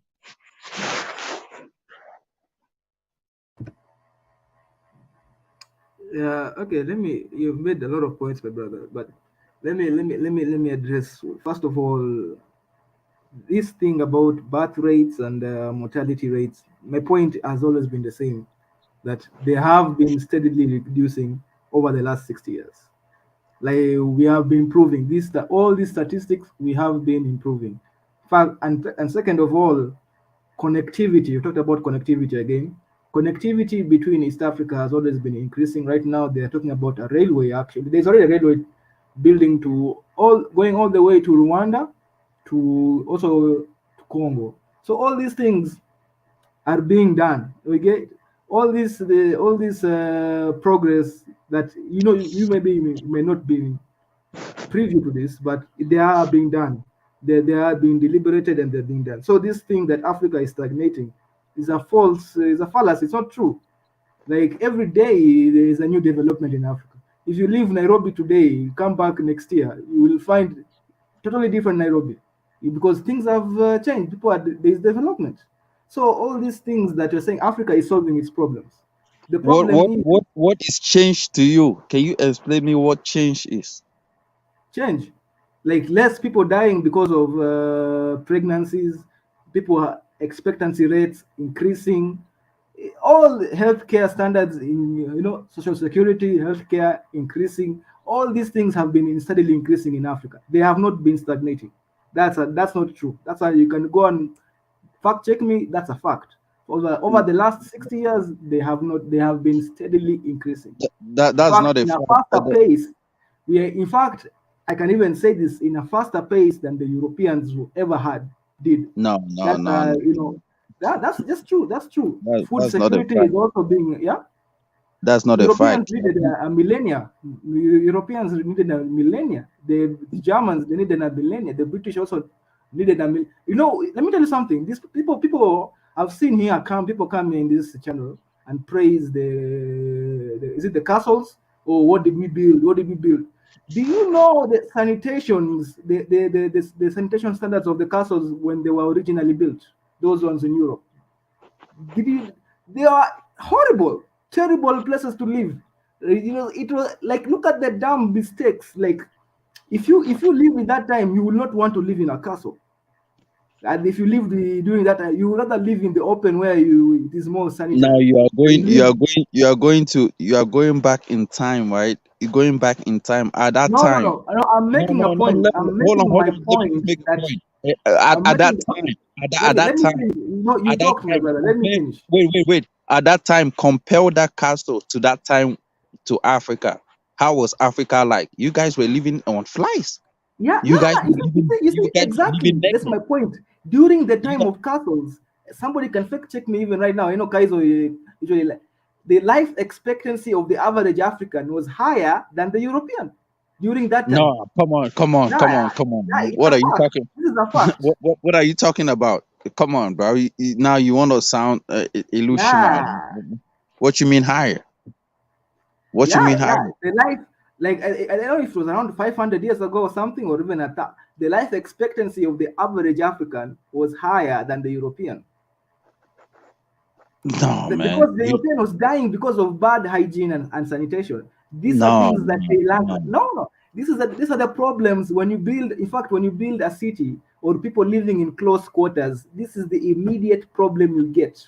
Let me And tell you let me tell you what happened in Europe, right? Before the industrial revolution. Let me give you facts. Before in do you know about the industrial revolution in Europe? yeah, Okay, the industrial revolution was a period in time when um agriculture big manufacturing companies were converting into hand production was converting into manufacturing companies. So for instance, right, if you go to Africa, you still see all these kind of things that Africa are producing stuff with their hands, doing all this stuff, right? In Europe, when they talk of the industrial revolution, that was when companies became companies, like big manufacturing companies exploded. So the producing of things in hand was now turned into machines. Machines were producing a lot of items instead of what hands was producing. Now, before that transition from hand to to manufacturing companies in Europe, guess what was happening? There was hunger. Do you know why?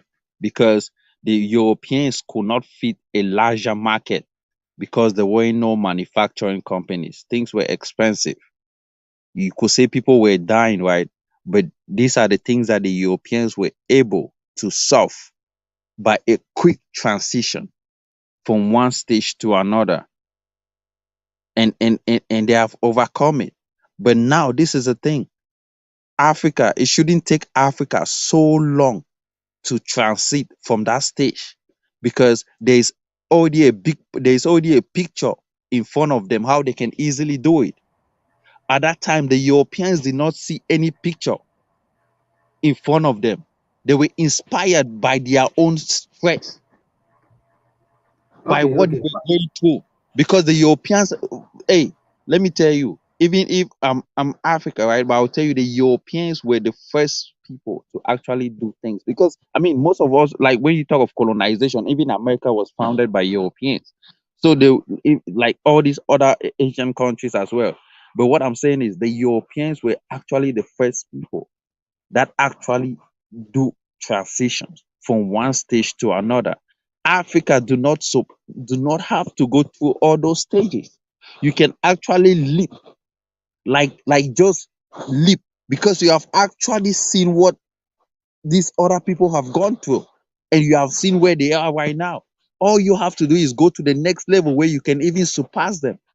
Instead of you say, okay, I have to go to this next level because the Europeans went through this, or okay, at one point they were sick, so they went through. No, man, come on. You have to take a gigantic step and jump and cross that river and make yourself important and explode, expand. So even the Europeans will be talking about you, even the Europeans will learn from you. That's just okay, a okay, fact. okay. Let me first of all, Kaizo, Mr. Musandeko is in the background, so I don't know if he's around or he's gone. You should allow him. It's like okay, I don't know. First of all, my brother, let me. I think you can even look. You can. I don't know if you've just fact checked me or something, but you should see the. Do you know the sacrifices that Europe had to go through to get the industrial revolution going? Do you know? Nobody talks about this story. My point has always been the same. Europeans had to be too dusty to learn something. Like that has always been the way they do things. Like they had to be extremely unhygienic to learn that there's bacteria. They literally they had when what happened during the Industrial Revolution is that the British lords, the British aristocrats, they literally grabbed land from their own people, their own peasants, and forced those peasants to work for eating, for food. Like that's Exactly. it. They didn't force Like them, to but they were work, feeding them to work because they for had to food. feed. They had That's to. like They no, had no, to. no. You see, you don't get how dusty that is. That is But literally. but but if Do you you know how get many? dusty with First a of all, few okay, let me people, finish my hold point. on. Let me How ask you many a of them? question. No, you If keep you get interrupting me. Let me dusty, finish my point. if Let you me get finish my dusty point, with my a brother. few people Let me finish my to point. save Nah, more nah. people, No, no, no, let me no. I see didn't it. interrupt you when you speak. Let me finish my Go point. ahead. Go ahead. Millions of Europeans died because of that act alone. Millions of Europeans died because of just grabbing their land in which they used to do subsistence farming so that they feed themselves. The lords, the aristocrats, they grabbed that land. So these guys had to go and work in the cities, had to go to the cities to work so that they get food. And because of that, millions starved. Preventable deaths. Dusty. That was that. You know, that's dusty. That extremely preventable deaths. But they did that because they were dusty. You know. But so when you try to say that we need to emulate them, that we need to copy, and not understanding how what they I did to did get to not that say place, copy. I what said needs to be use done them if as you wanted to be like you Europe? Let me finish. If you use wanted us them to be as like a Europe, stepping maybe stone Kenya to and move to Tanzania the need to next go to level. war. Kenya needs to grab the land, the ancestral and indigenous lands of all Kenyans need to be all the land needs to be grabbed so that although millions of Kenyans will die, the people who will survive will be working on the cities. Exactly. But that's you have Are to you are you have you to are be you seeing what you're talking about? you hey, let me tell you, you have to be dusty to actually create an impact to the other people. You can be dusty to a few people to create a developmental change. Did you know what happened in what country was it? Maybe it was even China. Did you know China at one point in time had to clean out most of their most poor people out? Like they crunched them in one part of the country, like took them out because those people were of no good. They were of no good to their people, and they were no good to the country. They were causing more problems. Most people that are poor, most people that were poor in China that couldn't fend for themselves were instead causing more problem in China.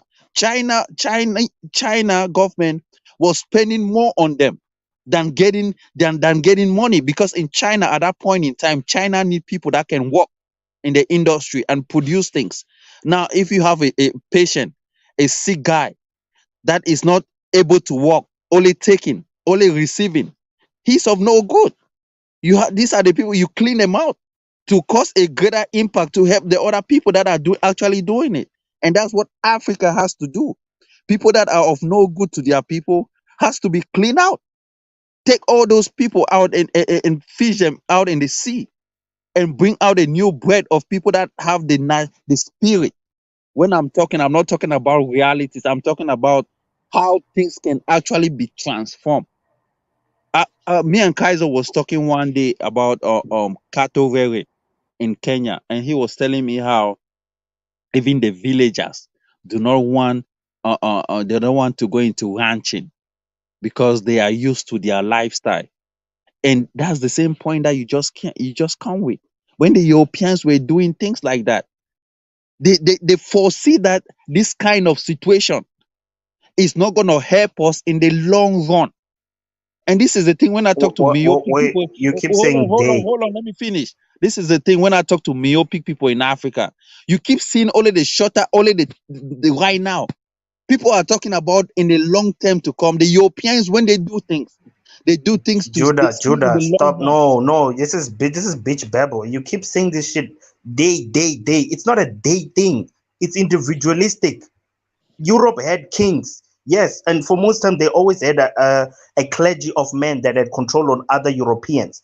There's no European that said, I want to be the sacrifice to build the next future. They were enslaved to building the next future. I don't Of know. This is course, the you have thing, to and I said this enslave your before. own people to No, build no, your no, own. no, they What are you don't. talking No, they about? don't. There's no enslavement. You're over here shitting on your own government, my bruh. A Chinese man cannot so go the on a Chinese government stream and shit on employing his government because there are consequences for that. so the government There's no employing its enslavement own in people is Africa. a problem. Okay. Show me. Okay, first of all, let's understand one thing, right? People in government are a product of the people who are not in government. The citizens make up somebody in government.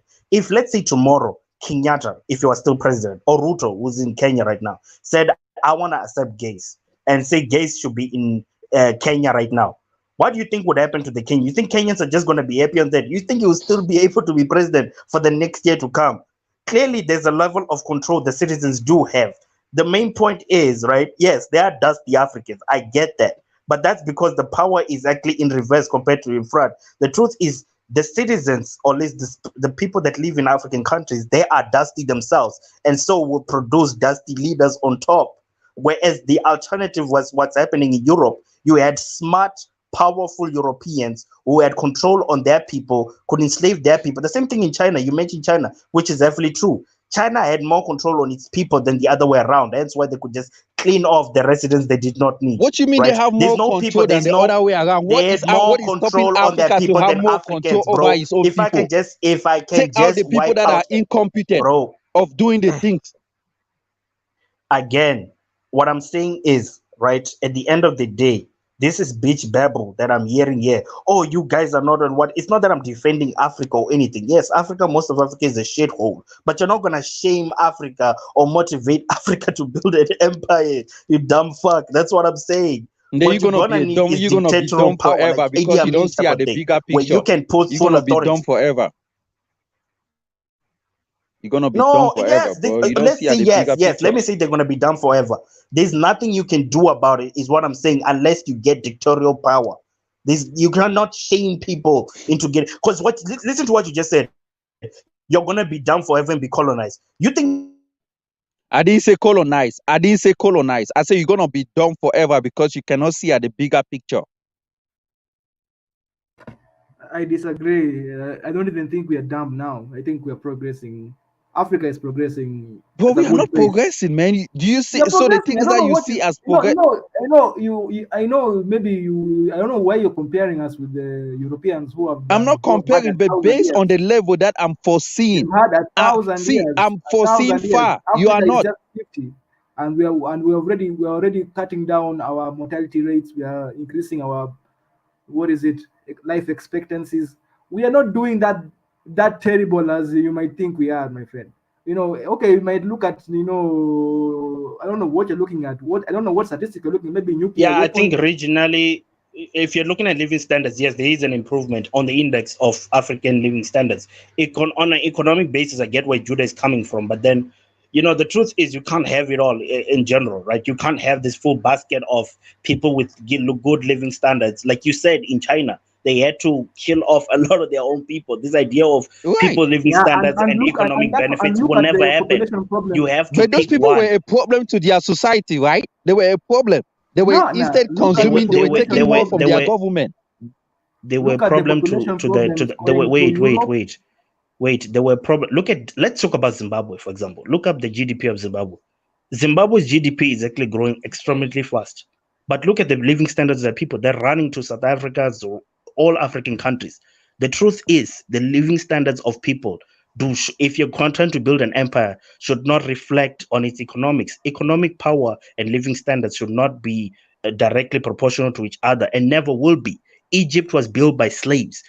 UK enslaved other African countries to build its own. That's why they have to give up IMF loans, right? They don't even have resources. Remember, they don't produce anything. They give out IMF loans. But you can say America was built by slave, if I'm not mistaken, or I might not know, but UK or European was actually built by. I don't want to it get was into that. I actually don't want to built by get Europeans. No, it uses slave labor. They had use of slave labor. Let me say maybe from middle. I don't know about that. My That's what main people point say. here Oh, the is this, Romans. my bro.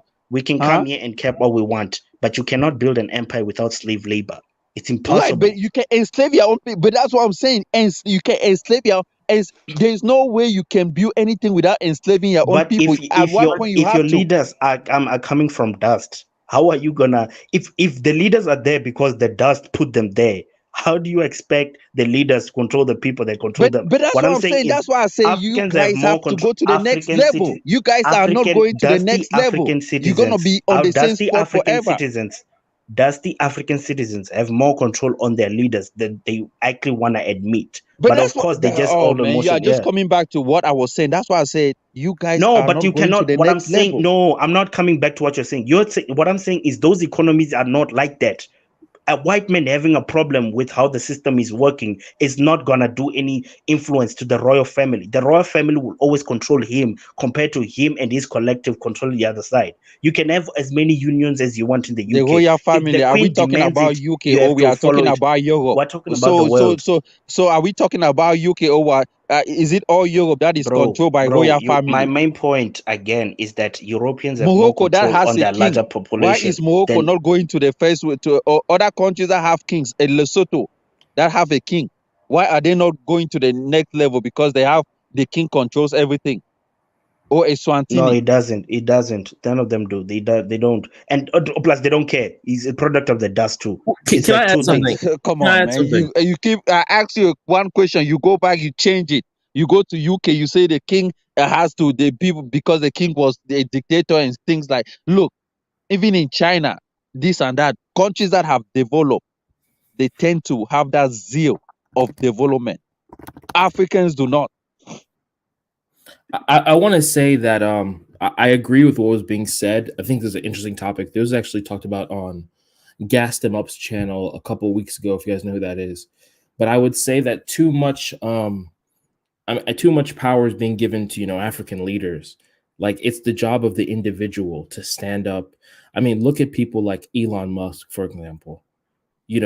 When you say Africans are not willing to, I guess maybe be enslaved to work, or the leaders are dusty. It's the job of the individual. It's a job of someone who is a doctor in America or a doctor in Uganda to start a hospital and inspire the people that live in his community to work for him for a low wage. Or maybe, there's something called company towns. People can actually build, infrastructure, like build houses and get people, hey, I'm not going to pay you, but I'll give you, a place to live and food. Right? There's no reason why individuals on the continent can do that. So to put all this blame on African leaders, oh, the leaders are dusty, or the people are having the people make the leaders dusty. Like, everyone on this panel can take self action and do the things I just suggested. Elon Musk, the people that work for him, they'll work for him for free. He sent out an email and said, hey, look, if you're not willing to work at least 50 hours, quit. And the people who work there, because I have friends who work at these they work 70 hours a week. It's not about the money at that point. They believe in the mission. So it's the job or Exactly. look at the people, all these pastors. People always criticize, African pastors, right? The people who work for his ministry, are all of them rich? They're doing it because they believe in God. So it's the job of the individual to stand up and build a nation. Businesses are the new nation. That's what I have to say about that. Right. I mean, the guy is saying that, oh, you don't have to enslave this and that, this and that. There's going to be a point in time for Africa. Africa cannot move to the next step without Africans even working, helping there. Look, right, I'm not even blaming the leaders. This is the thing. Okay, go to Cameroon, right? That's where I'm from. The people, they have to, like, they have this company that they call Isaka. And this company is responsible for carrying trash around the city. And most of the time, this company called Isakam doesn't even carry the trash because the government or whosoever that's supposed to pay that company is not paying them. So they are not doing the job. So guess what?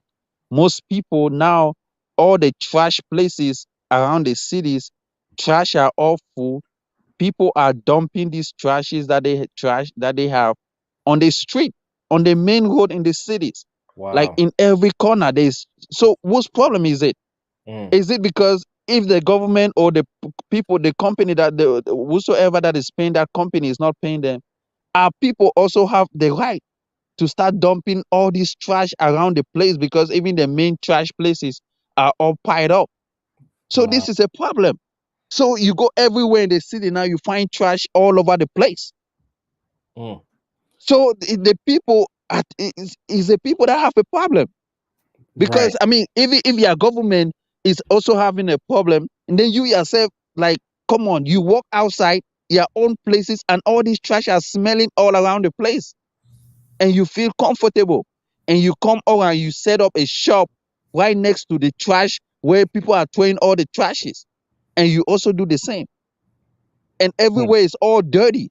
There's no form of sanitation. And it's not only Cameroon, you go to countries like Gambia, you actually see the same thing. All like, come on, man. And people are, see, this is what I'm saying.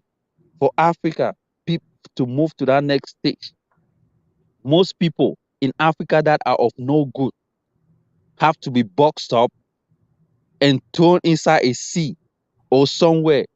And, and people that are able to walk and develop Africa and move forward. And that's what Chinese did. And right now you go to China, you could actually count the poor people living on the street in China, if I'm not mistaken. Africa has to do the same thing. You cannot carry everybody along. Some people are always going to stay behind. Those people that are going to stay behind shouldn't be, the people that are going to stay behind, the government shouldn't be spending on them. Those people are of no good. Take them out because they are causing more hindrance. They're instead drawing back the people that want to move forward. And those people that move forward will now change the system because their kid, when they give birth to their kid, they have that knowledge of passing it down. A poor person, a person that is of no good, give birth to his kids, he doesn't have that knowledge of passing it down. What he passed down is poverty. That's why you go to most neighborhood in America, you find out that most people that are on the street, you find out that the people that gave birth to them are also people that were on the street. And that's a fact. You don't want this to repeat itself in Africa. And most of the time, man, I don't know, man. It's just they should be. Look, you're absolutely right. Okay, I know it's fucked up, but there's some truth in what you're saying. That there is a genetic, but they're just proving that it's a genetic factor. That the descendants of a prostitute will always produce another prostitute. The descendants of a worthless gene will produce another worthless gene pool. Like what you're actually proving right now is the need of eugenics. That they're just certain gene pools that are going to be worthless to the human race. It's just cultural. I hate it when people do this genetics thing because if you take a genetics course, you know that the nature and like your genetic code is so influenced by your environment that what? I said no offense, man. You're excellent. You said that. I hate when people do this genetics thing. It's because that's like genetics are educated layman. Your genetics are so influenced by your environment that I think it's just lazy. It's just lazy intellectualism. Like, first of all, it's just a culture shift. So in the US, people used to they would just throw their garbage right outside the car all the time.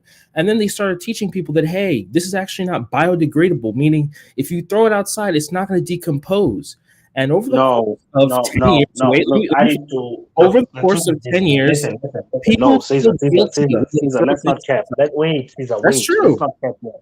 You went to high school, right? I'm presuming, are you working or are you in varsity? I'm working. Yes, I've been to high school before, yeah. How old are you in your age range? Tell me your age range. 20. Okay, you're working. Okay, you said you're working. I'm just going to presume you went to college and high school. I went to college, When you were in high school, there was that one kid who could always get full marks, high percentages, always on most of his tests. And chances are he never had to try as hard as other students. Yeah, we all grew up with kids that can do that. And we're going to come here and act like genetics does not play a part with why certain kids overachieve and certain don't. The truth is, you're going to have to try harder.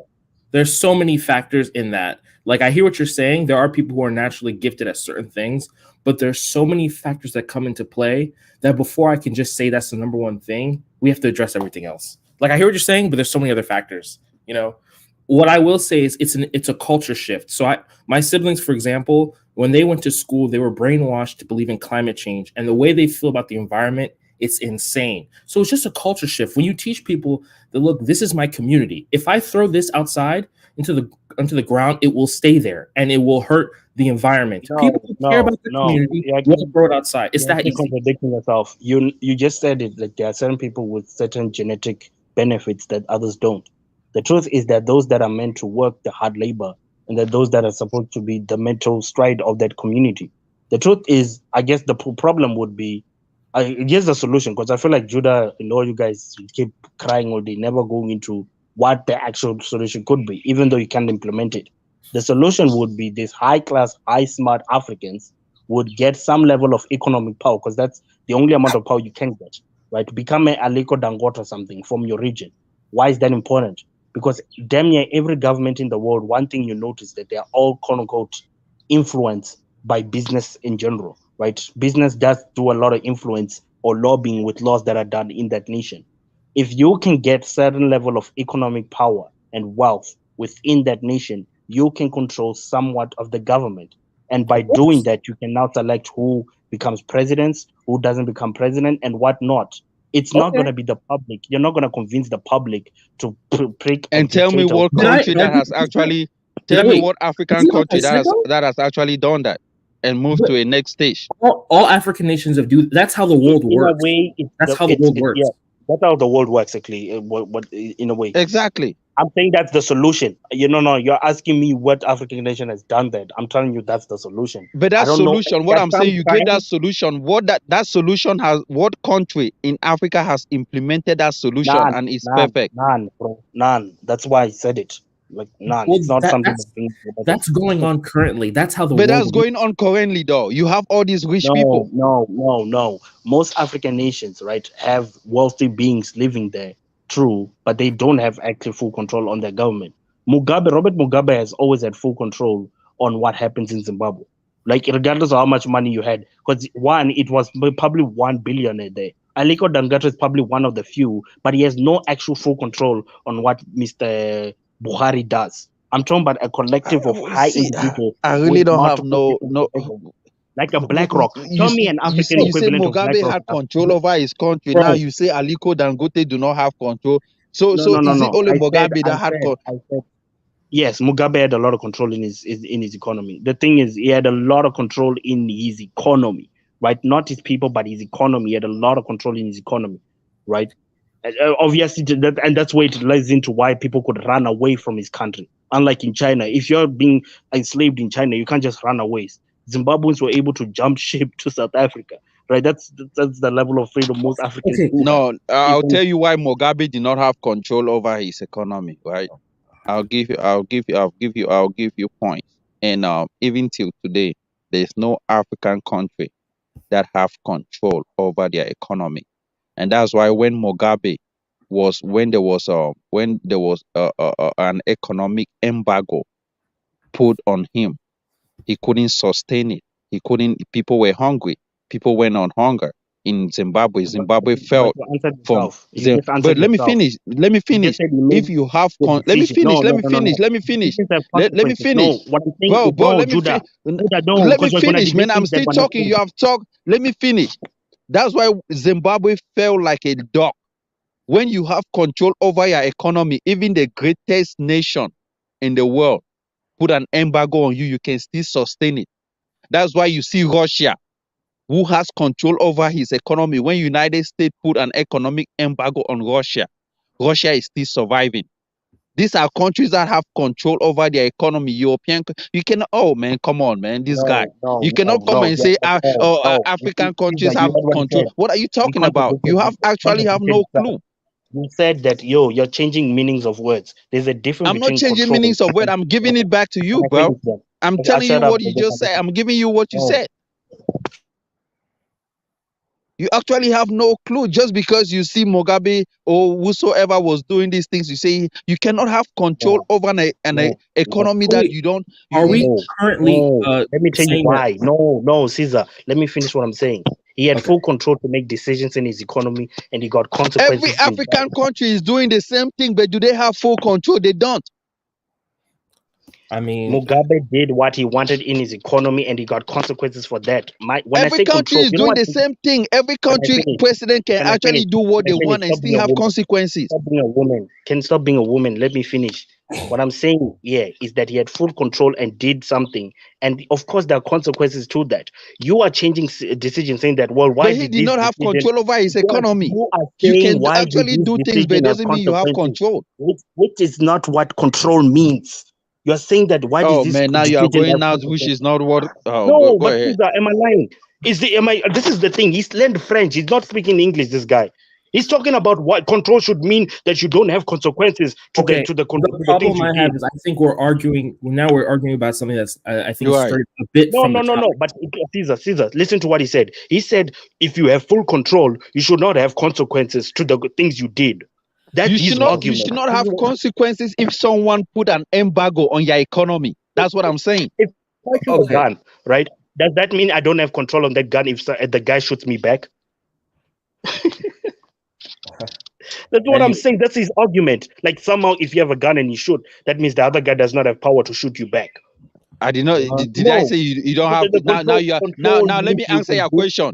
If you have a gun, if you have a gun and someone shoots you, it means you don't have control over yourself. That's the point. How can you have a gun and someone shoot you? It means you don't have control over yourself. Going on. There's a difference between you cannot have a gun and you say you have control over somebody. Wait, then you get shoot. You get shoot by the leg. Come on, man. You keep making narratives, and when I want to explain, you say no, you didn't mean it like that. But you are absolutely saying nothing. There's a definition difference. There's a difference of being in control. Okay, if I'm at home, right? You know, I'm in control of myself. That doesn't mean that my father's not in control of the house. I can do what I want to do. I'm in control of myself. At the end of the day, my father can decide to do whatever he wants because it's his house. So, you know, Mugabe can do whatever the hell he wants, right? But right, like every other president, but there will be consequences. Not have control over the economy. So he's in control, but he's not in charge, right? So, right, he's not, and that's a fact. Yeah, that's besides. I think that's the past. I think going back to what Masandra was saying about high. I hate using that word, high IQ people, acquiring resources and then controlling the economy. I don't know if you're here earlier, but that's what I was arguing previously. I was talking about Elon Musk. He's a perfect example. The Elon Musk model. You're a smart individual. You start a company or you start some kind of entity, and you get people to work for you they believe in your dreams, so they're working for you for close to nothing, right? And then you can actually accomplish something. And if you look at his company, I think he's gone. If you look at his company, SpaceX is basically NASA. It's privatized NASA. I mean, the guy's basically I know of SpaceX. Yeah, a whole branch of the U.S. government is basically privatized. If you think about it like that, right? So that Elon Musk model. I mean, that's the model I'm following. That's the model any person who claims to be high IQ should be following. You start a company. Where do you live? Do you live in the United States? Yes, I live in the U.S. I'm Nigerian though, but I live in the U.S. Yes. Oh, you're Nigerian. Yes. When are you going back home? Later this year, man. Right after to live or to visit and come back. Well, you can't just go one time. You have to go. I'll be going and coming before I stay still. That's what I'll do. See, okay, there's this guy in the Gambia, right? He lives in the UK. They call him Darravin. He's on the panel right now. The same kind of job that he is working in the UK was the same thing he could be doing he's cleaning the white man's ass in the UK, cleaning trash on the street. They're doing all of these nasty things while you clean trash on the street. They pay you to clean trash on the street, clean the white man's ass. But in the Gambia, you cannot do the same thing for your own country. Your own country is running, is drying out. And these are the things I want to talk about Africans, right? We do things to the white man in Europe, but these are the things that we don't do for our own country. Well, let me tell you something. They pay us to do it. The current wave right now, at least with people around my age, especially like first generations, we're getting remote jobs and living our lives in Ghana and Nigeria, man. Get your remote job. They paying you in USD and go live your life in whatever country you want. That's the wave nowadays. If you can do that, pull it off. Or I know people who work as a janitor in the UK, they save up their money all year and they go live in wherever the hell they're from. You know what I'm saying? It's the new way. But we are not even talking about living. We are talking about implementing the things that we're supposed to do for Africa, right? We are not doing. Take, for instance, few days ago, I heard nurses where the European countries need nurses. And all these nurses were moving away out from Africa to Europe and Saudi Arabia. But don't you think Africa need more nurses than these people? Well, nope. Even if Africa is hiring, they wouldn't want to be employed by Africans themselves. That's not true. Oh man, come on, man. Come on. Africans are now for the money. They are not up for helping their own people. That's a fact. Those people, I don't think about that because I can only control myself and what I do, right? I can't tell someone, I lived in the US most of my life. I can't tell someone who lives in Mushin, Lagos, that they shouldn't accept a job to the UK. They'll say, okay, then why don't you come here then? Shut up. So, I would say those people, it's hard. It's actually traumatic leaving your country, going to another country. I'm sure you're aware of this. If you've been abroad, I think you have been. It's traumatic. I live in the state, bro. I'm from Cameroon. Okay, there you go. It's a traumatic experience. People don't want to move; they have to move, right? If the resources in your country are not available to you, so people have to leave. And people don't want to leave. There's a lot of people. If you gave them, 20 million naira, they would not go abroad. I'm serious, but this is the thing. they don't So have that 20 million naira. no. You know what I'm saying? No, look, I've seen people who went to school, even in Africa, and they are doctors, and when they get a job that calls them in the UK, and they are even pay Africans will even take a job in the UK that pay them less, even if they were making higher in Africa. Do you know why? Why? Why would you say that? Because everybody want to go overseas, man. If the gate was open, I'm telling you the truth. That's The you're only people right. that we would like to actually stay in Africa are actually people that Okay. actually have control You're over right. their But own here's money. the problem with us making that argument. Even though you're correct, the problem with us even making that argument is, okay, why do you live in the States right now then? If you're busy telling these people, oh, don't come here. No, why I live in the state because of the same country that is messed up. Okay, of the so same why would they situation. listen to you? Why would they listen to you making this argument if you live in the States? Right. I mean, you cannot listen to me because I live in the state as well, and Yes. I'm not going home to stay because the situation of the country is messed up. Oh, are you from Amazonia? I'm Ambazonia. Yeah. Wow. God bless you. Okay. Wow. I'm Ambazonia from the English. You know that. So I cannot, because the country is messed up. Wow. And this is the thing. Living in a society where the government doesn't take care of their own people, even the people are now messed up. And Africa is like that. No improvement.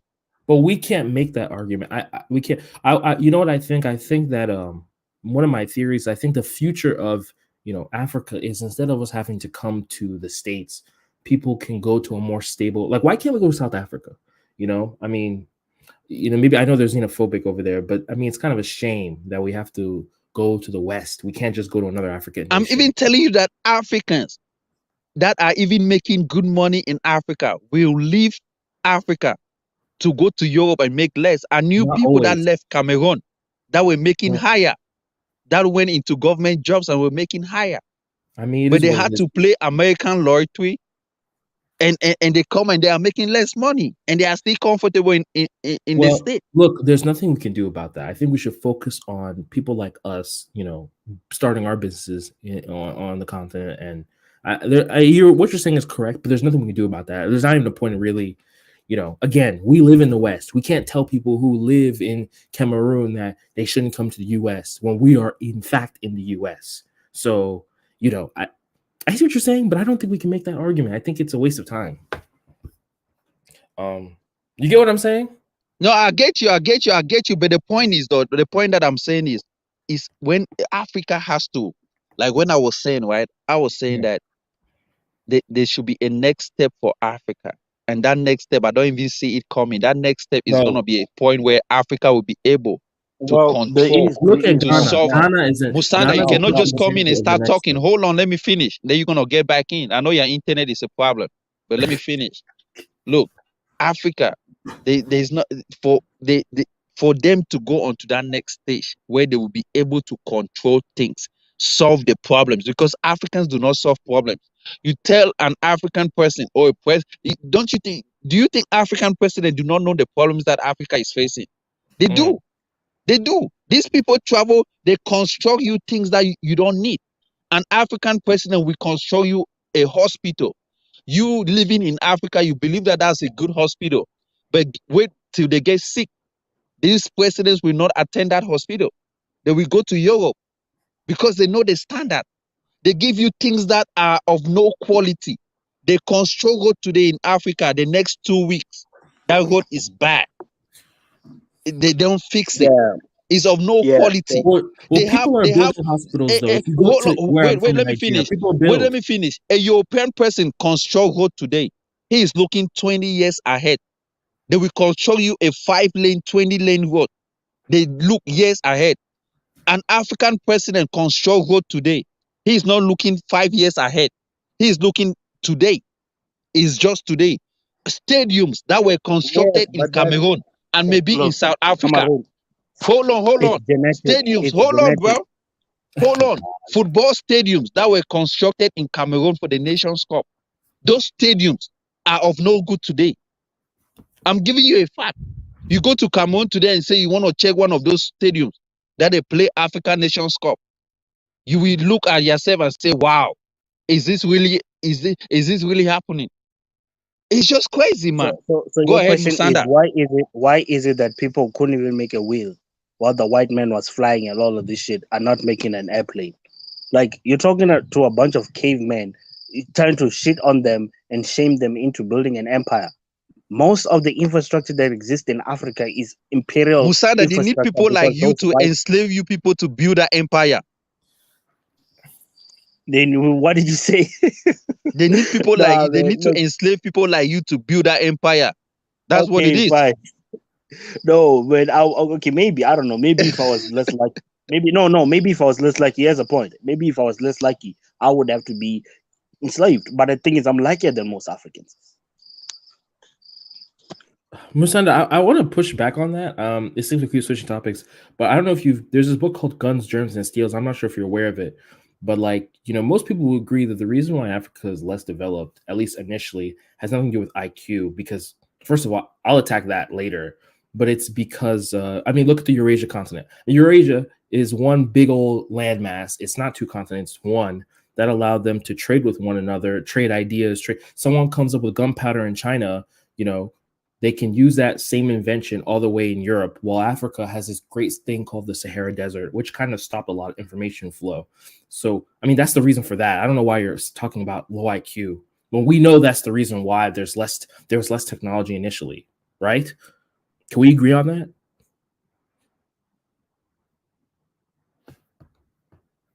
that? Someone is saying that in Quebec, all the patients lying around on the sickbed are all white people. But guess what? Most of the nurses that you find around in Canada are all blacks, maybe from Africa. And that's very disgraceful because even in Africa, all the patients that are lying around in Africa, in Cameroon, are all Cameroonians. And guess what? People that's supposed to take care of them, like the nurses, they are nowhere to be found because what? Look, No, that's look. a fact. There's only, yeah. So what, man? Look, the truth is things are gonna change a lot. I don't know, maybe for the benefit or not, but that? You things are didn't gonna. address my point. What? I was away. So I was away. But I just want to say this. Okay. There's the new development bank, which is obviously an alternative to the IMF, that's really has already given out loans to all its members and non-members as a obviously development bank with 30-year loans, like loans for 30-year development. They've actually given a loan to Russia during the war too, but obviously they've concealed that. I think things like that do seem as an alternative for a lot of African nations, because I'm not saying they're not responsible, but African nations also, when they get loans using dollars, which is their fault, I get you, Judah, because I know that's where you're going to go. They also fuck themselves over. The good thing now with the new development bank is that they're also going to be giving loans in yuan, in different currencies that are not as expensive as the dollar, right? And also there's a lot of infrastructure development. The thing is, things are happening, bro. I'm not gonna sit down here and act like nothing is happening, but it's not gonna progress like Europe the way it did, man. It's probably gonna take years and years. We don't know what the next 100 years is gonna Musanda, why should Africans take loan from Europeans? Why should they take loan? What is loan? Who because is they're giving you? cavemen. Like fuck, you think cavemen can build cars? These are literally cavemen. You think Maasai men are gonna build an airplane? Man, grow up, man. You Peter Pan Africans. You genuinely believe Africans out of nowhere who couldn't even make a wheel? Okay, Musanda, you did not address my point. When you made that wheel comment, are you here now? So I can make this point so you can hear it. Yeah. Your Asia Guys, is please one come back, bro. landmass. It allows them to have information flow. There's a book called Guns, Germs, and Steels that perfectly explains this. The reason why Africa is less developed initially was due to the Sahara Desert, which blocked a lot of information flow. Gunpowder was made in China, not by the Europeans. But who used gunpowder to conquer the world, right? So when you make this point about, we didn't make wheels, I mean, like, what? I hope you're joking, right? You're aware of this, right? Okay, look, let's say there is a joke. The main point is this: you were not on a development stage compared to the Europeans. This guy Judah was not lying about that. Like there's some thought where you have to say Africans are not that progressive in thought. That's why most of them have kids they don't take care of. It's your That's true. culture. Not But my that other my Kenyan team. guy was over here bragging about it, like, oh, Europeans are gonna die out because they're not giving enough birth. Motherfucker, they're doing that shit by choice. It's not like they can't give birth. Like this No, is I the don't think they can stupidity give a lot of you Africans I have don't think that they can you give birth. giving giving birth Exactly. to I multiple kids. didn't agree with him on that point because they know what they were actually doing. Like China, yeah, they No, control they their birth can't give. rate.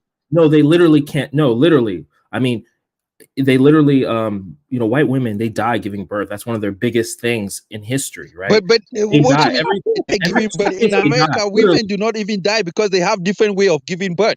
People they just operate. Oh, come on, man. They have C-section. They have There's a lot of surrogates. different forms. If a There's white so woman many gets things pregnant, alternative. There's white surrogates. They don't women even die have to give birth all the time. themselves, but yet they Come die. on. Like they don't even have to give birth Exactly. themselves. This guy, Exactly. man. Okay. Africans, yo. Well, it's the truth. I mean, let's be quite clear. In biology, right? There's something. I forget What what it's called. percentage of white women that gave birth last year died out of No, being that's due to pregnant? their medicine.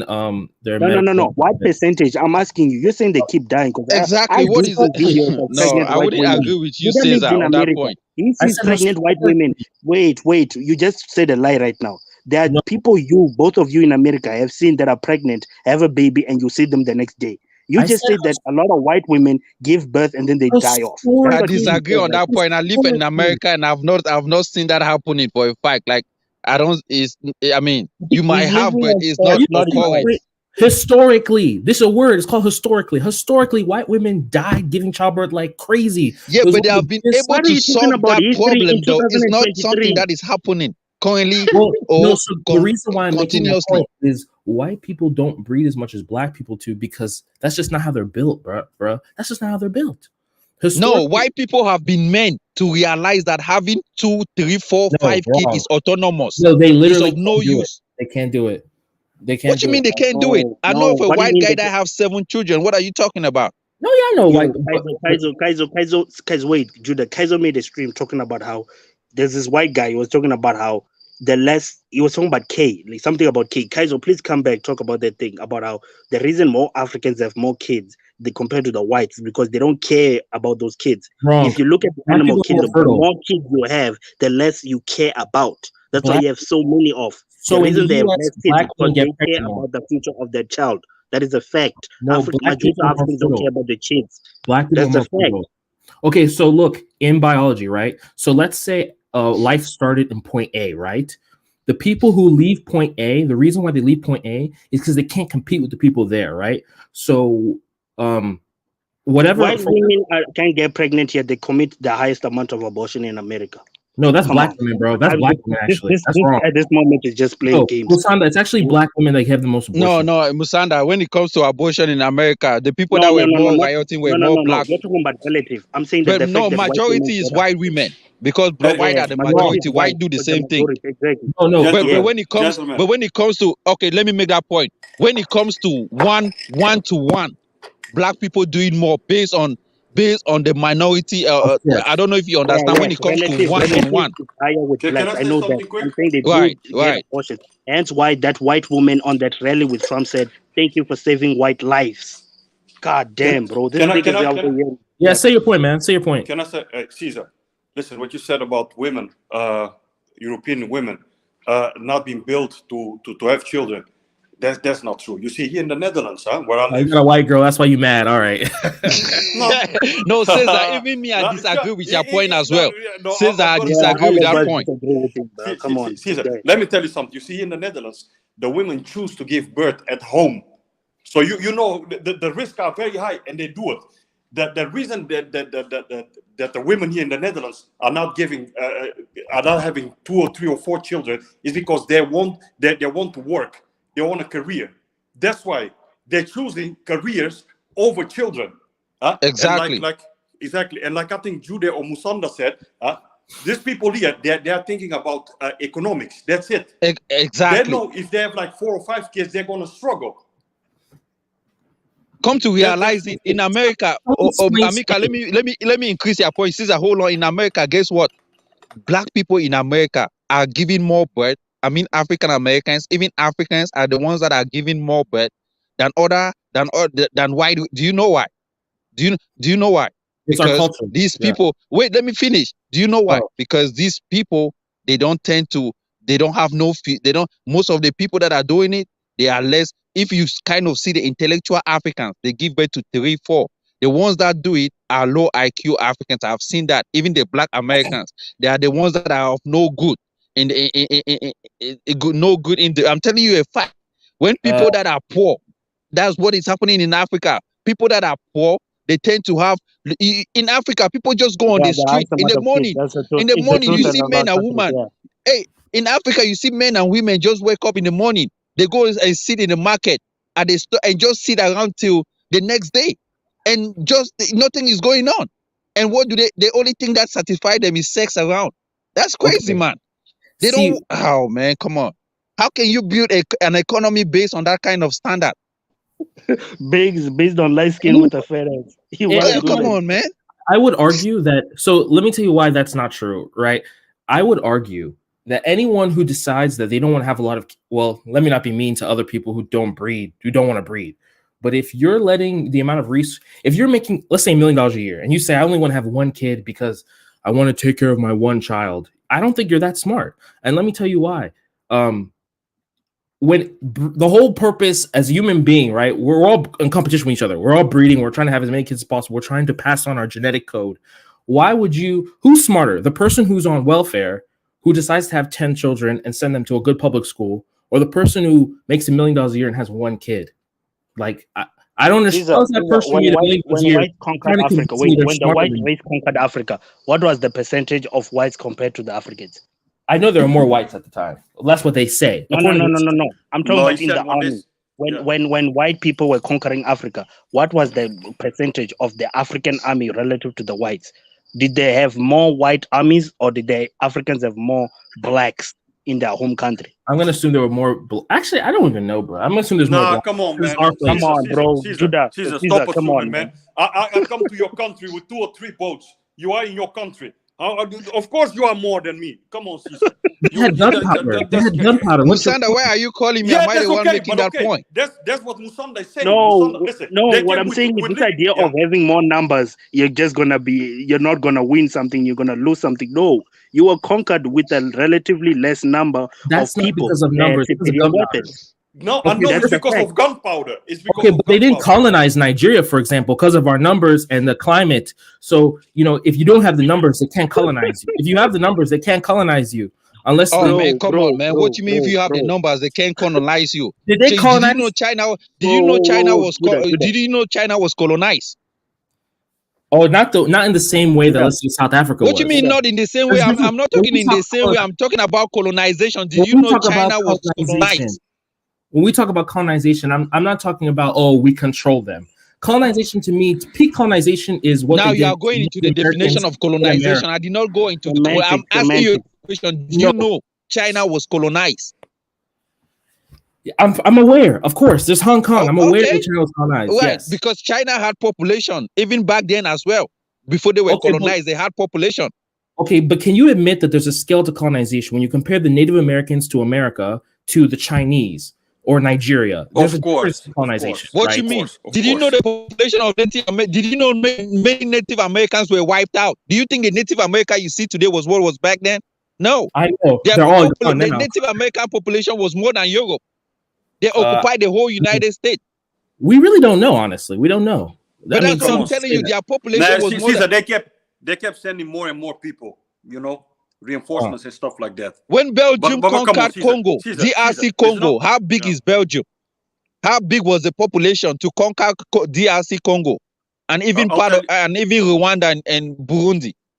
See, to me that's different. That's a question of technology. We didn't have gunpowder. Oh we had man, bow and come on! arrows. They had now cannons. Now you switch the goalpost. No, because I think it's a different argument. So wars have to be fair. From your point, when Chaka Zulu was attacking other tribes and smaller numbers, that's more fair, right? When the vendors came to South Africa, when Look, my tribe came to when my tribe came to South Africa, saw the San people that were shorter and we were taller, and took most of what is called Venderland today. Was that fair? That was a more fair war, right? Because they were taller. Like what I'm saying is, you're making it sound like having benefits or advantages to a war is it somehow Well, makes It's a not war fair. Yeah, unfair. yeah. You don't, yeah. well, I'm just saying there's benefits to having numbers, and anyone, that's why I like Elon Musk so much. You guys having 11 kids. Anyone who's saying not having kids is smart. I mean, no offense. No. Nobody said he was smart. Okay. Caesar. Nobody. Of course, it's not smart. But I'm telling you, listen, Dutch people, they choose money over kids. I'm not saying smart or not. They control the economy better like that. That's one. I'm going to tell you something, Caesar. If you go to the hospitals now in the Netherlands, most of them are people from Indonesia, Thailand, from Ghana. The school teachers now, they're importing school teachers as well, because they don't have enough kids. You understand? They choose economics, above other things. Okay. That's the Dutch way. I'm not saying it's but smart. It's not smart, but that's what they're doing. but I understood what Caesar mean, because if you have a smaller population, right? If you go to Australia, you see the Aborigines were wiped out, even though they still have little. The Europeans, especially UK, they sent their men there and they wiped it out. The Europeans took over Australia, and that was the same thing was about to happen in South Africa if we weren't careful. The Europeans will have taken over South Africa as we speak, and that was the Nah, they same thing that did it happened slave to labor. Native American. They did it slave labor. That's how South Africa is built, of slave labor. But I that's what mean, I'm saying. most They of will have the same thing that happened in Australia, right? Will have happened to South Africa. You will have realized that the majority people will have been white people if care was not taken. If South Africans did not stood up and fight the way they fight for their independence, and that's why I want to say, look, Africans tried.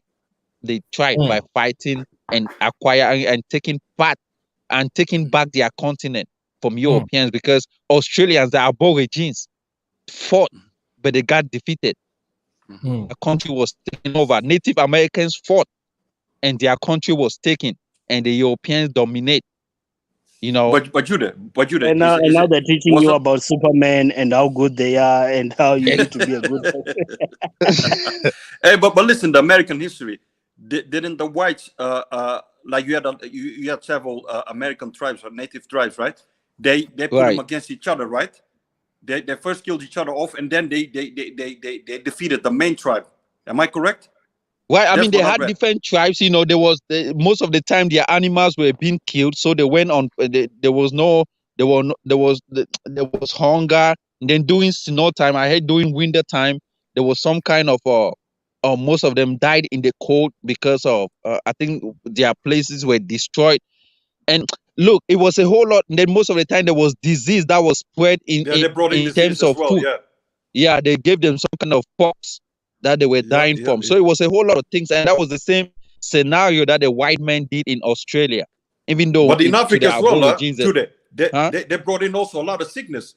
Because I remember I forget the name. She was in the Ghanaian government also, and she said we didn't have this big cough, and this diseases you guys brought it in. She was giving an interview. Exactly. They did it to us as well. Yeah. So if not of the climate that Africa had, most Africans will have died because those illness that they brought couldn't sustain in Africa. Exactly. So yeah, it's true. Yeah, based on the climatic region where we find ourselves. But in Australia, most Aborigines suffered and they died, and now they are minorities. Even in all these American, even part of remember they were killed by Christians. Remember with the new exactly. Christianity when they were Yep. That's crazy. And South Africa will have been the same thing in Africa. The white really fought for it, but they couldn't make it. They couldn't find a home in Africa. So. Amen. Yeah, man. We also have to give credit to our advanced medicine. So many people in the planet, man. Most people don't even want to talk about it. White Christians. People just keep saying white. No, it's white Christians. They have the biggest butcherers of the planet. But most white that we know are all Christians. Most, I didn't say all. Majority white are Christians. The atheists. Most of them, let's be honest, most white people I say majority white are Christian. Majority. You think so? I think majority are also When they were atheists. conquering the That's why world, when they most of talk them of were Africa, Christian. they know that majority Africans are dark skinned. That's just so when we are talking of so we are it's hard to Yeah, I'm just talking keep about making all that white people differentiation. in Europe. I'm talking about white people in Europe, Canada, wherever. I think majority are atheists still. No, No, I I say think now majority are they are, Christians. but when they were taking over the world, they were majority Christian. Yeah, the majority Yeah, were yeah, Christians. definitely. But in modern day, I don't think they are. I think most Even are. more More, than they are, still believe they are. I mean, even though they might be atheists, they just stay to be home, right? But at the same time, they are still. I think most of them are Christians. They're You know, culturally Christian. The issue they have with culturally Christianity is that Christians. black Because people are Christian. even in my state, when I go to yeah, that's church, what they say. Cultural Christians. That's what they've guns and shit. You're right. That's what they say. right? Because even in their currency, you could see their in the dollar, you have in God we trust. All these, and Mm, yeah, religious encryptions. mm. Thanks, Judah. We did try. Africans really did try. Thanks for that's Oh we yes, have to of give course we did. that We credit. did. We did fighting for independence, right? And that's why I was talking to my African American friend. I said, look, African American people, right? Despite the fact that you guys did the one that you guys failed to do was fight for independence. They never did. The same struggle that you guys said you guys went through was the same struggle that most Africans probably went through. The only difference is I'm not talking about slavery. I'm talking about what you went through. But you didn't fight for any. What you fought for was equality, to be at the same level with the white man. If Mm. Africans wanted to have I equality like the think that's white the man, they truth. wouldn't I have think that's gotten the truth Africa. in most. Look, man, I'll be honest. I want to send you a name of a guy, right? Because Bupalo is even attacks this guy, Penyo the Black Pen. Very smart guy. Kaiser has played this thing. And the thing is, most black people are not honest about the truth. The truth is, Exactly. I don't even think majority of Africans really hated white people. They just wanted white people to like them. Obviously, they'll kill easily, but I'm just saying I do genuinely think majority of white black people, and this is one of the main reasons maybe we're still behind, just want to be loved by whites.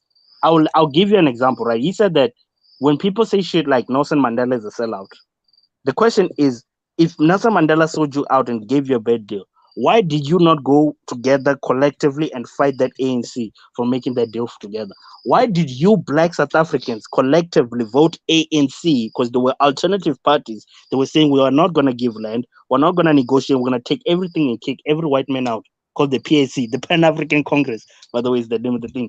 Blacks didn't vote for it. They all collectively voted for the African National Congress. Even today, it's voted in. That's why when I get so goddamn angry when people talk about blacks being dominant, no, most of these things black people choose. Because I'll be honest with you, Judah, the fear they have is the same thing you're saying here. The idea that to have a fully black country, you just end up like Africa. Like Pena Exactly. just posted Look, today. He when said all the South Africa Caribbeans is fought becoming. for when Listen. look Pena the black. when Wait, Caribbean Pena. Let me finish. I'm about to go. Pena the black pen today posted. I'll show you right now on the picture. South Africa is becoming an African country, and then people attacked him on it, bro. that's crazy. But look though, even Caribbeans, right? Most Caribbeans fought for independence. They have autonomy over their country, right? But like I said, African Americans did not. They fighting for equality. Why will you be fighting for equality? I mean, I guess they didn't know what equality and being independent is. So I mean, because if they were independent, if they had autonomy over their own country, they would have been more better off than having equality with a white man. And that's the thing. Because during that time, they thought of segregation. They were being segregated. So they weren't having access to like what the white man was also doing.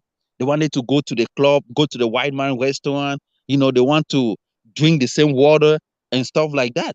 They would have taken that opportunity and cut off and say, okay, since there is this segregation, let's have our own country and be independent and fight for it. Nope, they didn't. So when people come here and say, "Oh, we did this, we do that, we did that," there was one guy that came on the panel. I guess I'll just call out. Oh, they build, we build this, we build this electric stuff. We did this, we did that, we did that. I was like, man, despite the fact that you claim you guys did We this, was but you failed kings, to fight for man. independence. We was kings, Judah. We was kings, man. We own this planet. Father God, grand Yep, guy. that's great. I mean, Oh, I just saw your profile, man. Yeah, man, South Africa is becoming an African country, man, because of the load shedding. We're having a bunch of load shedding What you mean you happening, guys man. becoming an African country? You guys are already at that low shedding, man. That's why I say you guys, You that's know why what when I you mean? come on this Because it's panel, so industrialized, but it's having African problems, is what he's saying. South Africa but is that's really the same thing. industrialized. When you You come on should go this check panel it and say, out. oh, South But Africa Judah, is Judah, this. Judah. But the truth is, no, it is. It's you can't really compare it on an industrial level. If you go to South Africa, I'm telling you, you're gonna see it's highly industrialized compared to and villages of electricity and shit like that. The problem, some people are Exactly. saying that was the problem. That's the I know problem. that. Why would you give a village that can't pay for electricity access to electricity? Some people are saying that's the problem. Now you have load shedding because you have an I economy know that was that, but built for a but certain but segment. Musanda, I know, but this is the thing, right? When I look at South Africa, I'm looking on the same playing field with other African countries. If you are experiencing the same, and you just said you are experiencing the same, you are experiencing an African problem called load shedding. I might even tell you that maybe other countries that you think are in Africa, maybe some are not even experiencing load shedding the way South Africa is doing right now. I'll tell you that. So but those are unique problems that is happening in Africa. And someone cannot come here and sugarcoat things and say, oh, this country, oh, this and that, because that's why when people come here and say, oh, this and that, no, just the fact that you are experiencing, you have good growth, this, it doesn't mean you don't experience the same African things. You do it in Cameroon, Judah, right? Right. Go ahead. yeah, can I ask you something? When you guys say that Black Americans should have fought for independence to go where?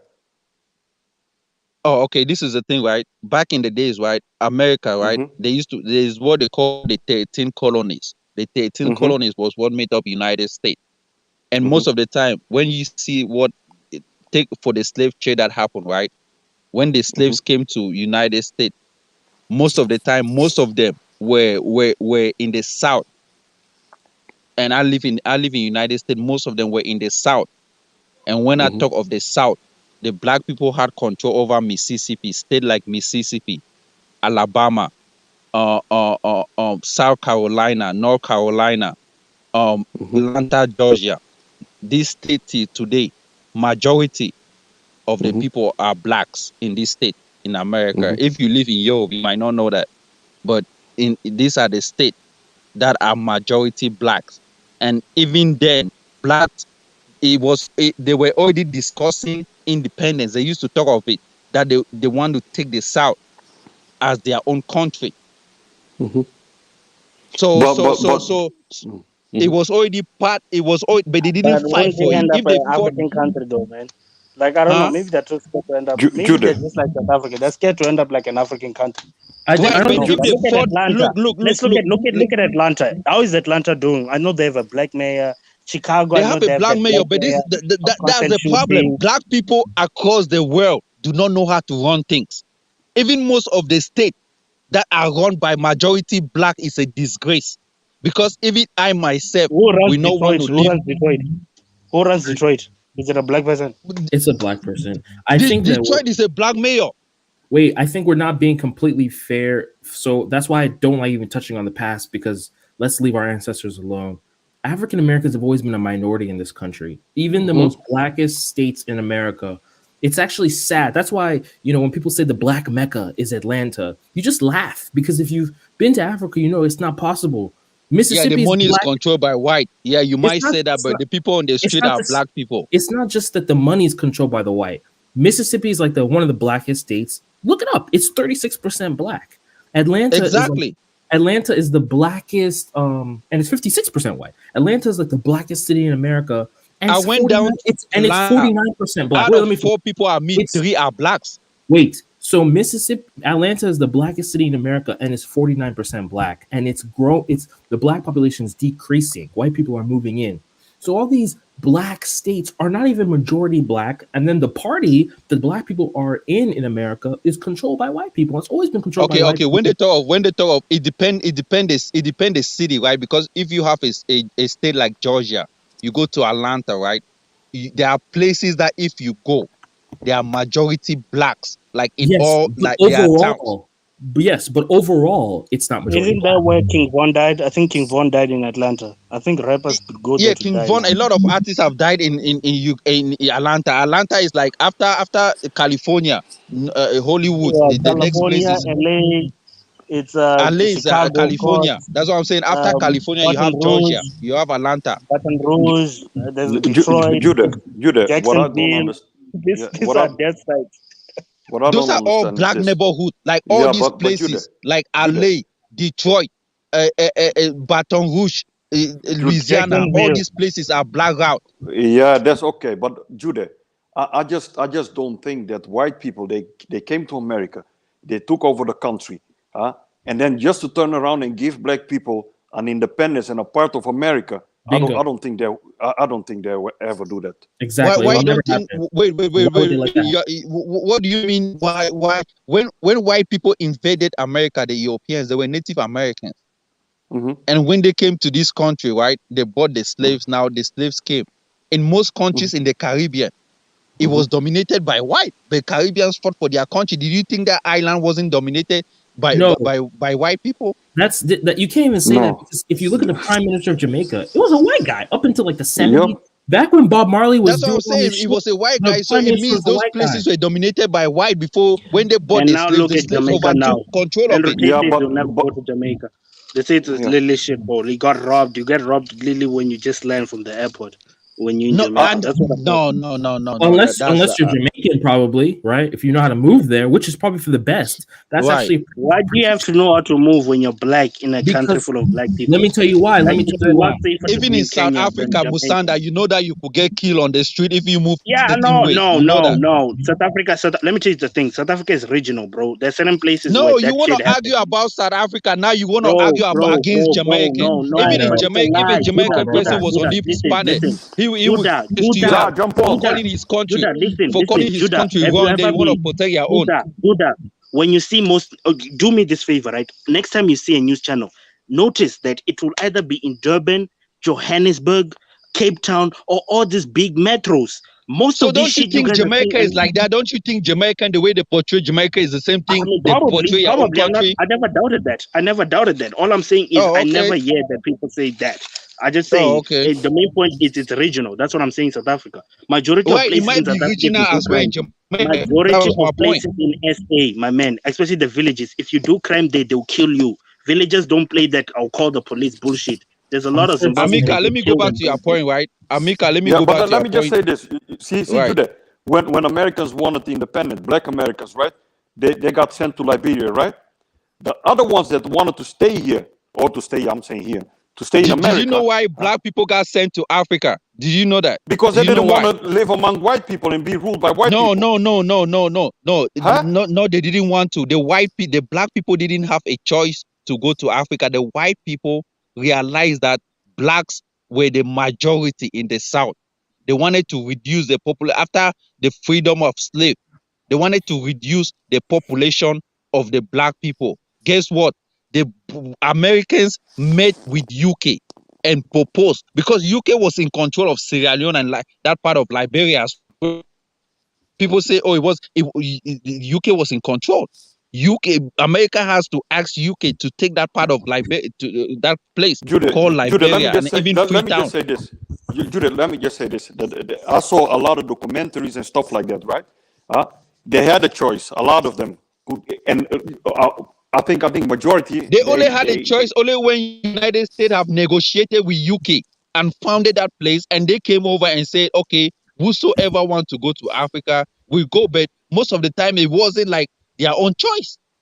No. Most of them choose. The choice was that we're going to And stay some back. of them did We not, build a because country. most of the guys that went Yeah, I there understand. were most prisoners of war, prisoners, most people that were of no good. I'm telling you the truth. This is why Liberia, out of a sudden, end up becoming what it is today. I'm just saying that what I saw on TV and what I read was that they But had a they are, choice. So that's Once their they told, white that's Jude, let their me just criminals say social this. made us media. start. Jude, give me Wait. just They're 2 trying to say seconds. no, Amalka. Wait, listen to what he just said. He just said they sent prisoners and criminals into Liberia. So you're saying that in Australia, white criminals build an empire. In Liberia, black criminals make a shithole. Is that what you're saying, Judah? Oh, so you didn't know that the people that went to Australia were prisoners from UK? I know Some they of were them, prisoners. not That's all what of I'm them, saying. That's Judah. what I'm saying. Like Some you're of saying, them. those prisoners build some things, whereas black prisoners make shitholes. Exactly, Like because they look. This is what UK did. UK sent them to Australia to go suffer, but they end up becoming strong. These prisoners, they end up becoming strong, and that is what Americans did. Americans took their prisoners, the black people that were doing struggles, the blacks that were fighting. America realized that these people could end up becoming a problem in American society. So they were already in prison. America decided to liberate them and send them to Africa. That's the Man, point that most people don't know. Judah, what I saw, that's not what you're saying. I'm just saying. Let me just finish yeah, before you I heard they interrupt me. colonized it with the whites. They clearly united with the whites. So are you saying Judah? Are you saying that most of them that went to Liberia were criminals? Is that what you're saying? I say most people that No, went to Liberia were prisoners of war. Those ones that opposition, black opposition people that were opposing listen, black white. Judah, see, I'm not American, never lived in America, although I have family in America. What I read and what I saw, there were people that already were like well established in America, but they didn't want to be ruled by white people. So they said we need to create a movement to go back to Africa. And then Oh man, a come lot of on, them man, got come on. given The movement that you are talking that's what I about. saw. Okay, No, then the movement that you are talking about did not start during that time when Liberia was founded. Come on, man. Hey, Liberia was founded years ago. It's not give me just 1960. 1 You are not second. talking about. You are not talking about 1960, do you? Listen, let me just ask the chat if I'm right or Judah is right, because I saw the documentary and I also read a couple of books, and a lot of them chose But the to documentary stay that you're back. talking Let me about, just say when was it? this. I don't remember, but let me just say this, Judah. The ones who stayed back, the reason for staying back was like, we have a family here, we want to stay here, we built already a lot of things, and a lot of them also, a few of them owned land. They didn't want to give up that land to go to a foreign continent for them at that time to start the ones all over again. Amika, you are so myopic. You are so. When I say people were sent back, see, these people were sent. Look at the chat. Who was paying? Look at the chat. Who was paying most of? Who was paying most of their? Who was paying? Who was giving the flight that they took? Who had control over the flight? See, but Judah, see, I'm not American. You see, I'm just trying to learn. That's what I'm telling you. I'm telling you that in some places, places, the blacks that were, you saw how the slave trade happened in America, in Africa. But Judah, look at captured. the chat. Look at the chat, Judah. They're saying that I'm much closer than you. You see that? Talking, listen. Most people were captured in America and sent back to Africa during freedom. Even it became a big deal in America. These Africans on the panel will not even know it because they don't read history. They believe what the white man is telling them. But Judah, you see the people that went to Africa, these were people. They were of no good. Was not That's why people. Liberia became what it is today. It's common sense, man. But you saw they were building stuff, right? They were not building. They were not building. What were they building? You get a Come man, on, man. bro. Come on. Okay, I'm listening to you. I'm just saying, if I look at the chat, a lot of people are saying I'm closer to the truth I'm giving you a fact. These people were of no good in America. The ones that went back, these people were captured. These were intellectuals. Huh? These were intellectuals. Bro, what year? Wait. Okay. Now you might be confusing, right? What year are you talking about? Maybe you are confusing between the black Americans that went to Africa in 1960s with the one that. Did you know when Liberia was founded? 1960s now. Did you know when Liberia was founded? You tell me, Judah. Tell me. I'm listening. Liberia was founded around that 1806, 1800, 1806, something like that, if I'm not mistaken. And at that time, there wasn't no spirit of nationalism. These guys that you are talking about, there was no education. There was no sense of educationalism like people that have that. Come on, man. You are talking. These are things that people just say on the street. At that point in time, when people I didn't see this on the streets, Judah. I told you it was a while ago, but I saw documentaries about it, and I also read a couple of. Okay. Yeah. But at that point in time, most blacks that were already in America were cash put in the plane.